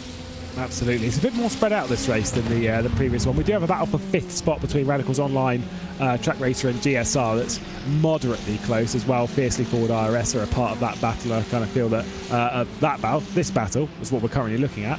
I do get the vibe that it might well close up here as well. Maniti Racing Black aren't too far away from it either, but they are all quite spread out. So it's a perfect time to remind you to come back here tomorrow at 13:30 UTC, because we have the VRS SCO Sprint Masters. Same track, different cars, and a lot of competition. A prize pool of $25,000 as well for that series. Really is tough stuff, seeing the very, very best battling out in the same format, and that's what we like to see. It's the same qualifying race. One driver does one qualifying, and then the second driver starts the race, and that continues on. Really fantastic to see. Really, how good was that last round? It was a bit too late for me to watch live that whole thing, but then the first thing I had to do the next morning, okay, what's the result of Sprint Masters? How good was the racing there? Who was battling against each other? Just the quality of the drivers and the big names in terms of the teams as well. Plus this format. How can you go wrong with this format? It has just delivered a good race every single race weekend for us right here. And it did so the last time after the Masters as well. So that genuinely is a must-watch. Absolutely. I mean, it was all about Kova versus VRS Coanda, and I get the feeling that we might well see that one continue. A bit of Arnage competition in there if you're fans of any of those teams, or any other ones on the grid. The likes of R8G, Urano, Apex as well. There's plenty of big names, big teams in the series, and they'll all be battling out once again tomorrow. And also, we are in the midst of a triple header. We are back in a week's time as well as we open the season, so more racing to come. Don't you worry. 15 minutes, slightly over, left to go in this race, with Core Sim Racing leading away from everyone else. This battle between Radicals Online, Track Racer and GSR by Hetzner has really come to the fore, though. They have closed up and the battle is most certainly on. heading round the final corner and into the slipstream city that is the start-finish straight. That mistake as well from the 21 is certainly not going to help into the slipstream. This could be potentially an easy move from GSR, but we've seen these unfold negatively time and time again. That run down into turn 1, overcooking the corner. We've seen that even from a GSR car this evening, but backed out of it. Radicals Online, they're pretty happy with how they've been running this race, and so not wanting to fight that too hard. And really, when you consider how things have been for GSR so far, PP5 is actually quite a good place for them to be in. I honestly, considering how messy things got for most of their cars, how crazy the race has been so far, I didn't expect them to be right here, but they have clawed their way back consistently, which is what they've got to do really. So that's a good thing for them. If there's one takeaway from this race that they've got to take on, but even Radicals Online, Lewis, would I really have put them right there at P number 6 at the start of this weekend? Maybe not, but they really have might be consistent, and you've got to love to see some teams coming along every single weekend and grabbing every opportunity with both hands. Yeah, they're attempting to deliver. Again, I said they didn't have a great run back at Hockenheim, and it wasn't their own, really their own sort of fault, to be honest. They were spun around, but Squirek and Hackerson, that raced for them in the previous round, did a good job. They did as best as they could, and then things basically more so out of their control. I'm sure there were some things within their control that were affected, but they did not have the round they deserved. And they've come back here, and Tilinyev, who's taken over from Ben Hackerson's, jumped in the car, currently behind the wheel at the moment, and is doing really, really well to jump into it, especially when the McLarens, on pace, they've been fine around here, but again, it's the race consistency, lap after lap after lap, that these McLarens still just don't seem to have. Whether that'll be effective next round, well, we'll have to wait and see. Yeah, it's a bit interesting. The McLarens only come up into the iRacing service for quite a few months, and initially, in terms of all the major championships as well, we thought that the BMW, when it came in, would be immediately fast. Of course it wasn't, right? It takes time for everyone to get a hang of it. Then the BOP started to put the BMW more into favor. But since then as well, really, the BMW also hasn't been close. And I think the same can be said about the McLaren too. So for some reason, GT4 still has been a Porsche-dominated category all the way through. Maybe iRacing is going to have a look after checking all the series about what the competitive balance is all about. Could be. Maybe if we end up having a new update coming sometime soon, perhaps you could expect to see the BMW and the McLaren on the list of the cars getting a buff, as many would call on the gaming side. Yeah, indeed, especially also with the, by the way, with the next round, that's going to favour some potentially different colours. I mean, we have to wait and see when we get there, but let's be honest, Zolder, where we race next time, track position is going to be really, really important. It's going to be hard to pass there for starters. Which means your strategy needs to be on point, etc., etc. But it does also mean that it's going to favour some cars and some drivers, because it's a wildly different track to what we've had even at Hockenheim and Circuit of Barcelona and Catalonia that we're currently at, where they're both Grand Prix venues. Whilst they're not the same in any stretch of the imagination, they are both Grand Prix venues. Zolder, whilst obviously it has been previously, is a wildly different kettle of fish. It's a much tighter, it's a much narrower, it's a much more difficult circuit, I'd say.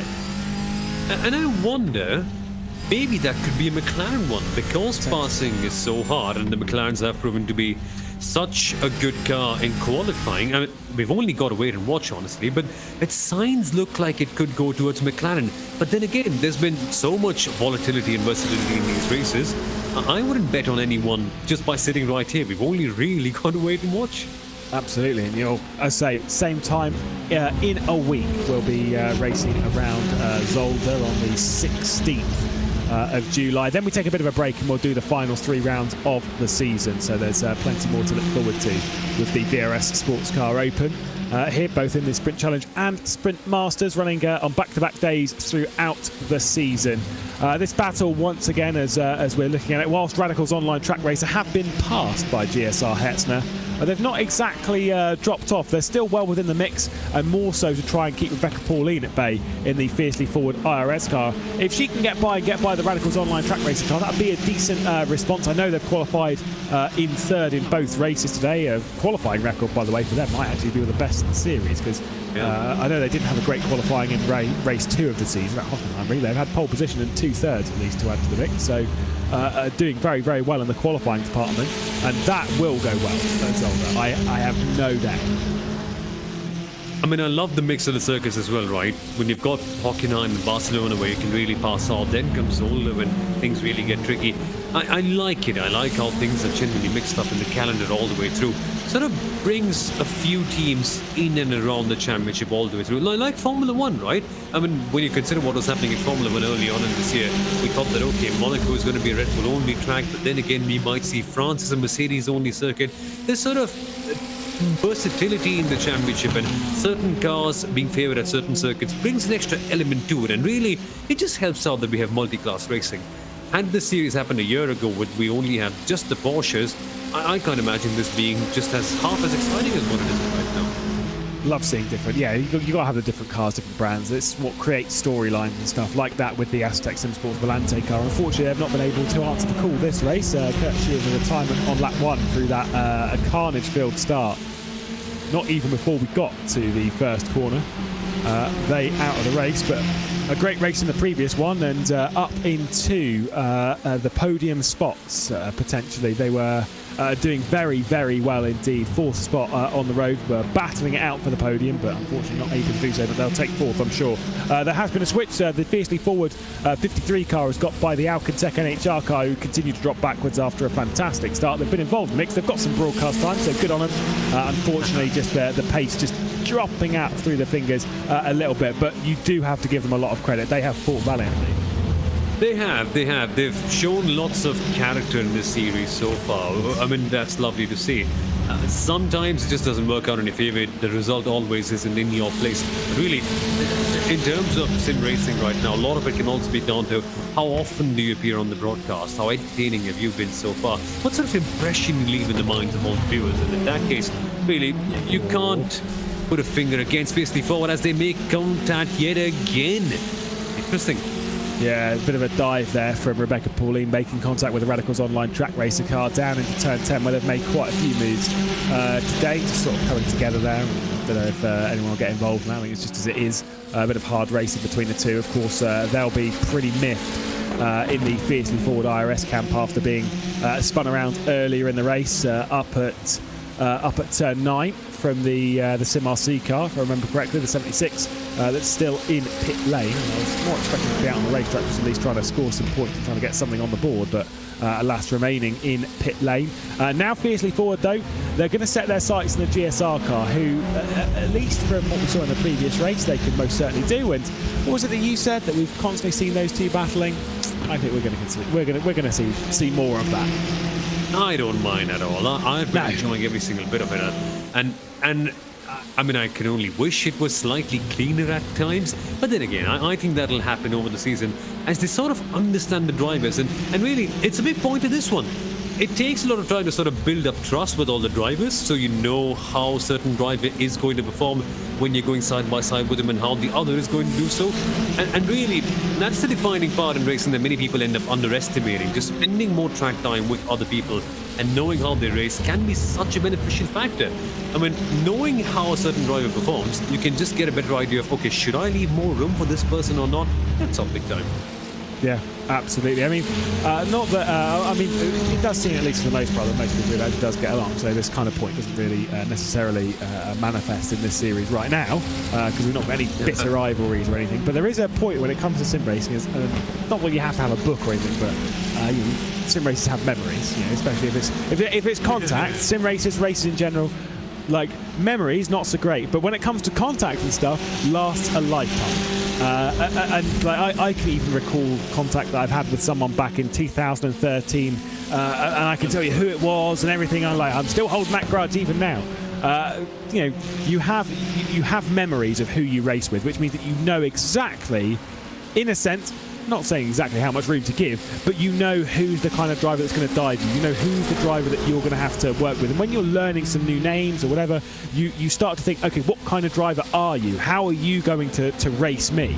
And then you remember that for future reference, and then, you know, not racing kind if there's contact, but you understand that if there's going to be a send, you get that vibe of where it's going to come from. That's where the best racers go, is they learn all of these things as the race goes on. They retain so much information about other teams' drivers' cars that they're racing. Yeah, seriously. I mean, it makes a world of difference as we now see sim racing car getting their way up here. Bit of a shame of a comeback, this one from Pascal 6. Bit of a shame to see them right here, considering all that's happened so far. But stuff happens, got to take it as it comes. Really, it's been a bit of a shame for them so far all the way through.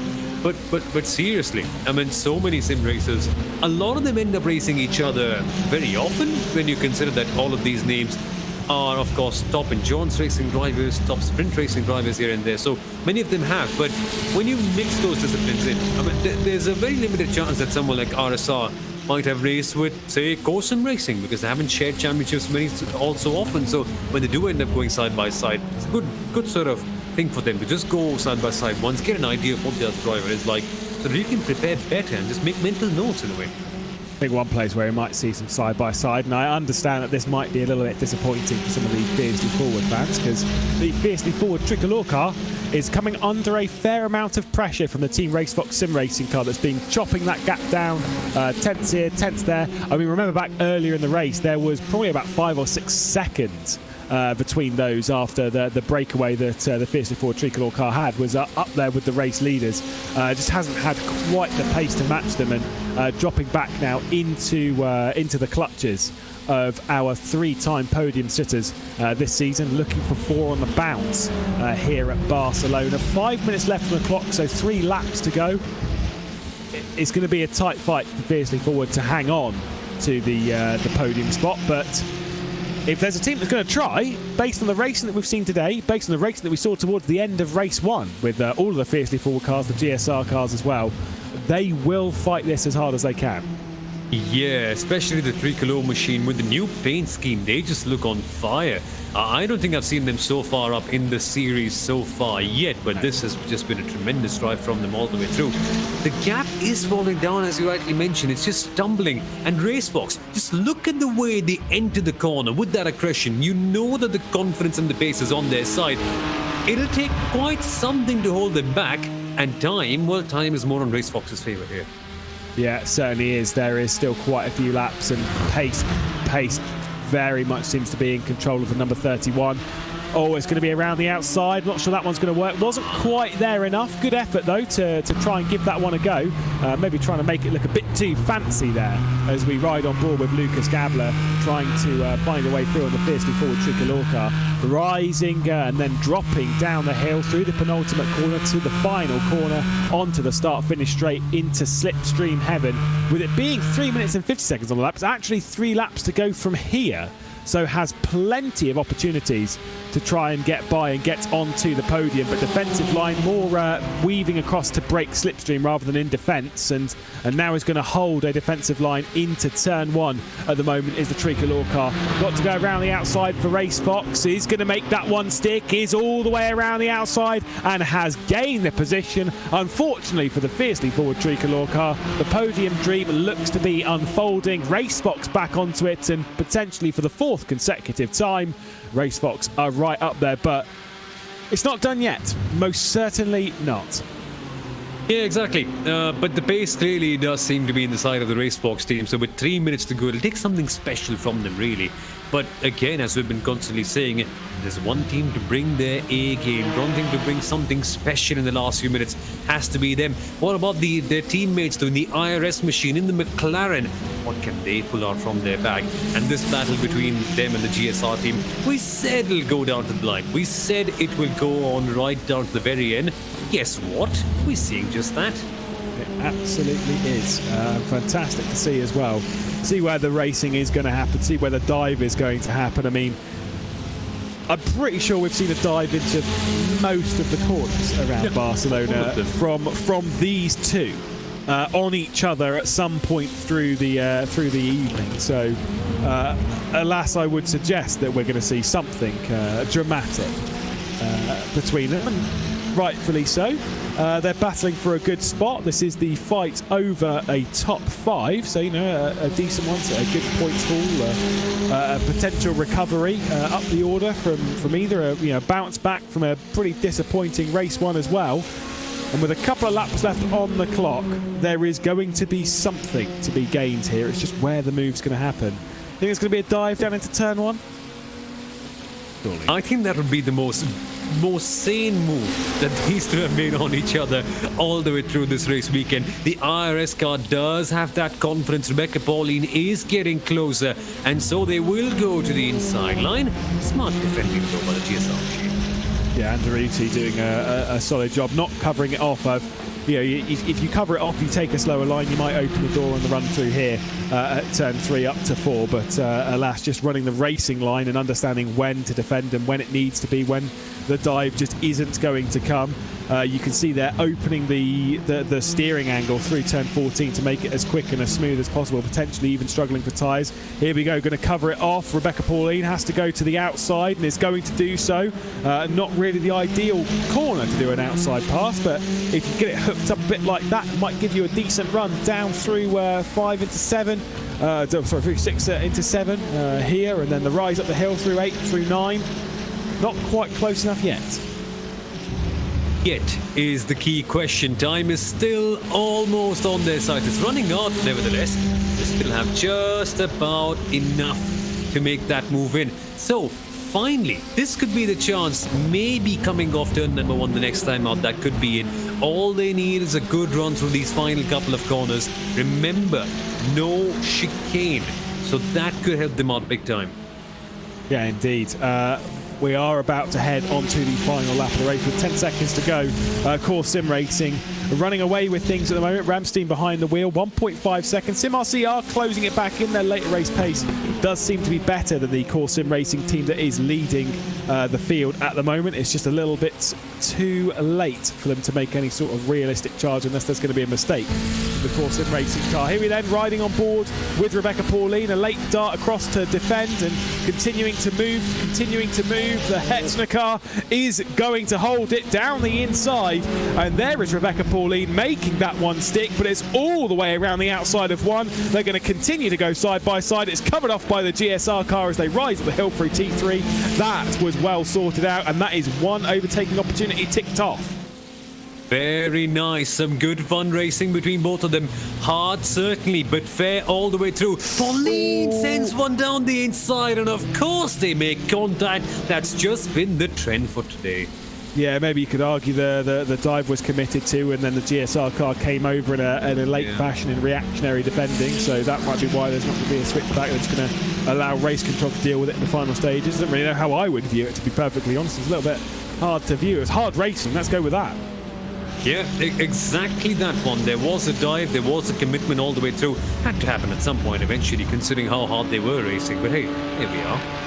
Absolutely. Maybe in controversial circumstances, courtesy of the start of the race, but either way, we were talking about the stat of pole position doesn't necessarily lead to a race win, and in this series it hadn't done so until right now. 4 races into the season, Course Sim Racing out of the final corner, and the 35 becomes the 4th different winner of the series. Marius Gollenbeck and Maxime Ramstein.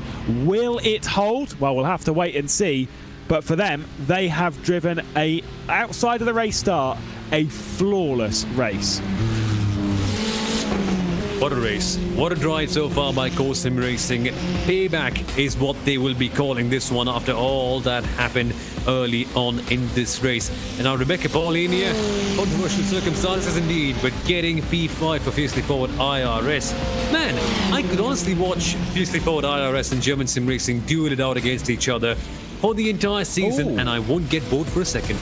What happened to the Fiercely Forward 53 car? Maybe they were slowing down intentionally. I did see a little bit in chat about them, with that move wasn't fair or whatever, them switching around. So maybe there was a bit of that involved. Maybe it was just a slow down off of the penultimate corner, which we've seen that one affect at various points in the race. I think 53 if I remember correctly. But either way, they've had to drop down and lose a position and lose the top 10, promoting Alcantech into it. What we have then, we have our race results. Maxime Ramstein with Marius Gollenbeck taking the win with SimRC Bram van Putten, who's a race winner back in the previous round of the season, just good enough for second. Team RaceSpot Sim Racing, 4th consecutive podium. They're up there in 3rd spot with Fiercely Forward Tricolor being knocked off it in the final stage. It's a bit of a shame for them after such a good drive and a race up the order. They started from 8th spot, got their way into 4th. Team RaceFox started 9th and got their way into 3rd. Fiercely Forward IRS, not the greatest night, but they've been backwards and still managed to bounce back into a top 5, so good on them. And then German Sim Racing.de by Hetzner, only good enough for 6th spot. That's exactly where they qualified. Then Radical's Online Track Racer, they worked their way up from 11th, but more so on the Maniti Racing Black Car. Finally a decent race for them, up to 8th from 13th. Maniti Racing Green up to 9th from 10th. So that's not really the biggest improvement. It still is certainly so. Alcantech and HR, though, up into the top 10 on the final lap of the race, and they get themselves their first top 10, I believe, of the season. Fiercely Forward, not the greatest race for them. They are in 11th spot after issues in the early stages, but fantastic to see them actually get into the race after that power cut for Michael Yanni. Core Sim Racing, Pascal Sticks, Championship leaders coming into the race, and they are way down the order in 12th position after an early penalty issue.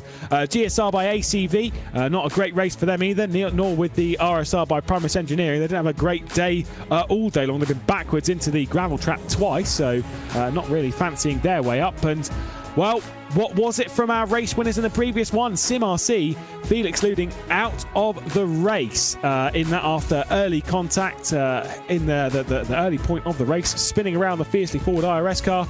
Azatec Sim Sports Volante as well, retiring from the race on the very first lap. Wow. Fantastic scenes to see. We'll have to grab in Marius Gollenbeck and Maxime Ramstein, the race winners of this one. A great display between them. 2 seconds clear of the field. It really was an emphatic display. Let's talk to Maxime Ramstein first. What a drive. That was brilliant, and what a comeback after a disappointing start to the evening. I mean, race one, there was really nothing you could do there in that one, dropping out of the race. But this is all about the comeback. Yeah, like driving-wise, pace-wise, the car felt great. I have no complaints really, especially after the first one. Yeah, where just racing stuff, which led us to have a pit stop, unfortunately. But yeah, it's unfortunate what happened at the start. I'll let Marius explain what happened, but yeah, it sucks to win like this, especially we kind of messed our team car and some cars in the back. So yeah, this is not how we wanna win, but yeah, it is what it is. Yeah, you drove as if just kind of putting that behind you and not really thinking about it so much, which is the right thing to do in this scenario. You've just got to pursue what you currently have. Was it quite hard to focus thinking about what had happened, or were you just able to ignore it all and just focus on putting in the good lap times? I think we were able to ignore it quite good, because yeah, it is difficult, especially in the first couple laps after it happened. But we're a close team, so we can comfort, in a way we can comfort each other to just like, okay, this happened, nothing we can do about it now, just keep going, which I think we executed that well today. But yeah, that's really that. Now, whilst the race has been a little bit sort of inconsistent all over the place, it's been inconsistent all over the place for basically the entire grid. Everyone's been sort of having a good result, having a bad result. Does that sort of calm you down a little bit in the hunt for the championship, that if everyone's having bad races, you're kind of a bit more free to sort of have a little bit of inconsistency? Like, it sure helps. We were expecting like one bad race to be like the end of it, championship-wise, but like a lot of people seem to have bad races, like you said, so that definitely helps, and I think that's a good thing. It keeps it exciting, keeps everyone in the championship fight, so that's a positive thing to take away from the evening. But well, yeah, I'll let Marius do the explaining. Yeah, I was about to ask. Now, we've obviously got Marius Gollenbeck here, and I will let's start with the positive, right? Let's go with the race win itself. Maybe not done in the circumstances that you would have wanted, but let's just talk about how dominant that display was. Fantastic stuff for the pair of you when it came to the race and the consistency that was delivered. Yeah, thanks a lot. It's been a great race. Awesome job by Maxime to put the car on pole, and we just went from there. But I don't think pace or setup, car, anything could have been better today, except for the start, of course. Talk us through the race start. What happened? Well, to be honest, I don't really know. I should have just gone the first time I thought about it, and I just hesitated for a split second and tapped the gas. And then it caused all the commotion, so I should have just went the first time. And then when you don't go and lift off the car box down, and it takes a bit to get going again. So that one's on me. I completely understand how Oscar thought, well, I'll just go because I initially went. I don't know what happened to them in the race, but there's no blame on them, at least. Well, with it being Zolder next, we'll focus on a week's time, shall we? Where we were, me and Sommer were talking about how the McLarens seem to have really, really good qualifying pace, but the race pace seems to drop off around a circuit where it's quite hard to overtake.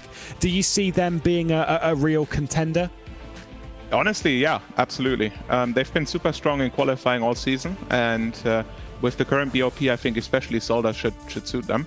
So I think once they're in front in Zolder, it's almost impossible to overtake. And if they can manage the first stint and then go after the pit stop, there's a good chance we'll at least see one of them on the podium. I mean, they've already shown they've got the pace for it, so I'm excited to see their performance. Well, congratulations to the pair of you. A race win to the name for the number 35 Core Sim Racing car. Means both Core Sim Racing cars have taken a victory this season. Congrats. Well, drag in Jürgen Frank next, I do believe, because the number 76 car that has done so well in race one.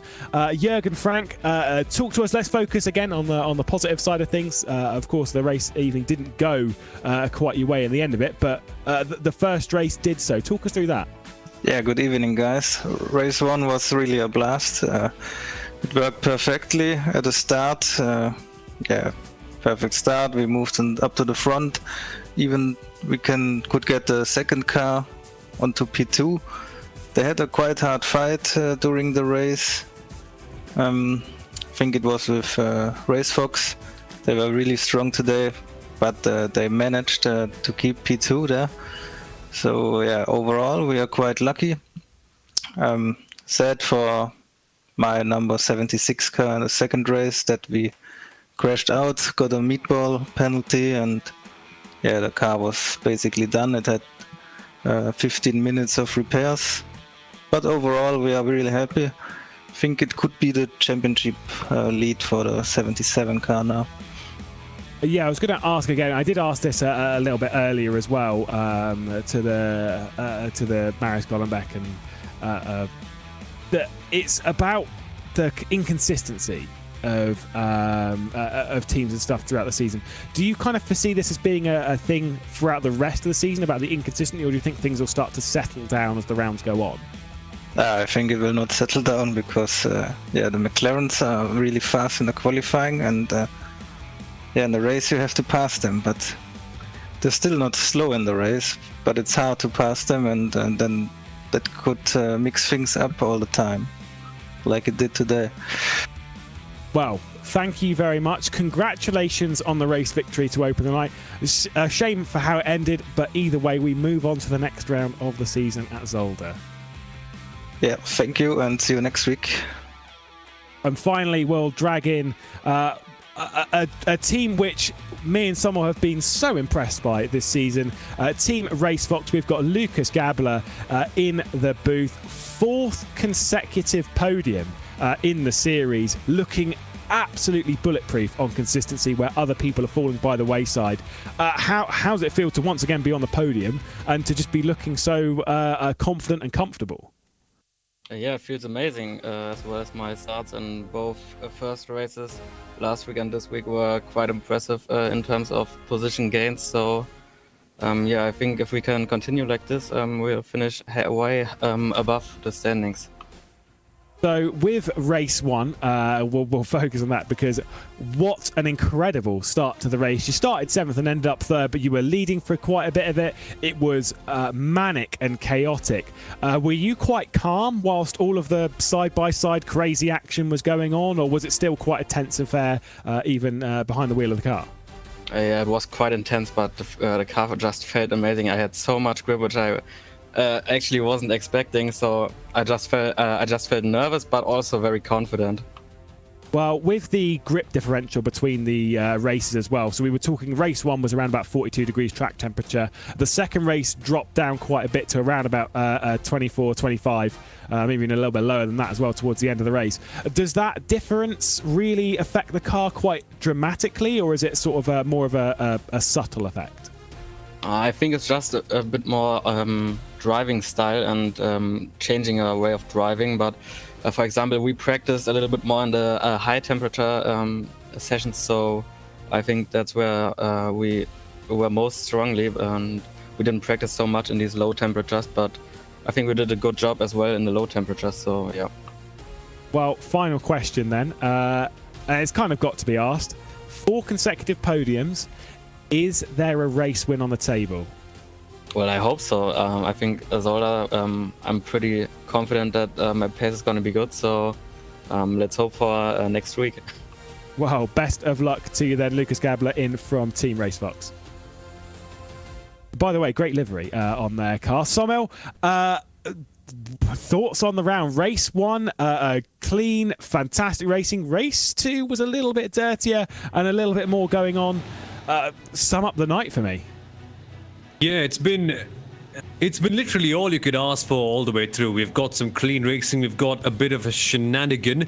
Bit of a shenanigan has to be the understatement of the day, to be honest, because this was just a mad start. Literally, racing that catered to everyone's tastes. We got some tremendous battles, we saw some carnage all the way through, lovely championship implications, and lots of stories woven around the entire race weekend, which is personally my favorite sort of race weekend to watch out for. So all the way through, new competitors like Alcatec NHR showing a lot of pace, new battles that we got to see all the way through, like Fiercely Forward IRS versus German Sim Racing, and of course just peppered in with contact all the way through. I think really, as I mentioned early on, everything that everyone could ask for, more or less. Yeah, we had drama. I think, for sometimes in sim racing we don't need it. Other times, we might as well, and we've certainly got our fair share here at Barcelona. There was great battling as well, was, like you say, in the Fiercely Forward IRS car getting past on the German sim racing vehicle and working their way up the order. But realistically, at this stage of the race, we were talking a lot about that Alcatec NHR car that were having a fantastic race, battling at the head of the McLarens. It was actually the Radicals Online car that was ahead of this even for the McLaren. But at this point, Alcatec were really firing on all cylinders, doing beautiful stuff. The 2 GSR cars were close to making contact on nearly every occasion, and coming into the mix in the background was Damien Owen Harris in the Fiercely Forward 53 car. The battle's up towards the front though. We were seeing Marius Gollenbeck putting in the laps after that chaotic start, was being closed down a little bit by the Sim RC, but once they headed into the pit stop sequence, it was Sim RC who batted first. Was it the right call? Well, I think we got our answer a little bit later on. The answer to that was no, because after pit lane sequence, it was all about Core Sim Racing and their intense pace from Ramstein. Fantastic stuff. This was one of the moves of the race. Great around the outside at turn 1. Alcatec NHR, really solid stuff. Tried forcing it through the inside. That was covered off nicely. So then went, okay, if you're going to cover that one off, I'll just do it the long way round, and did it to perfection. Probably one of the moves of the night, I'd have to say, Summer. Yeah, it really was. And we saw some amazing moves all the way through, so that's saying quite something. Of course, this battle between Fiercely Forward IRS and German Sim Racing didn't end in the best way possible, with contact between both of them right at the very end, but I guess it's a bit symbolic of all that we saw all the way through, so I think I'll take it. Absolutely. And then, of course, to cross the line, Core Sim Racing, it was all there. Marius Gollenbeck, Maxime Ramstein. Of course, we can't forget the first race of the season, Jürgen Frank and Felix Luding, who were on top of the world.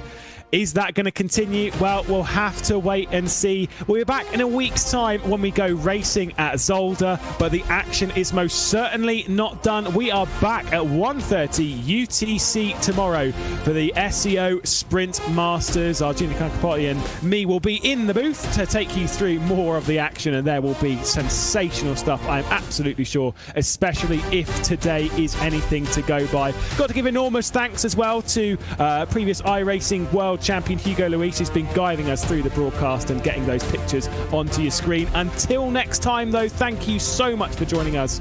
Bye-bye.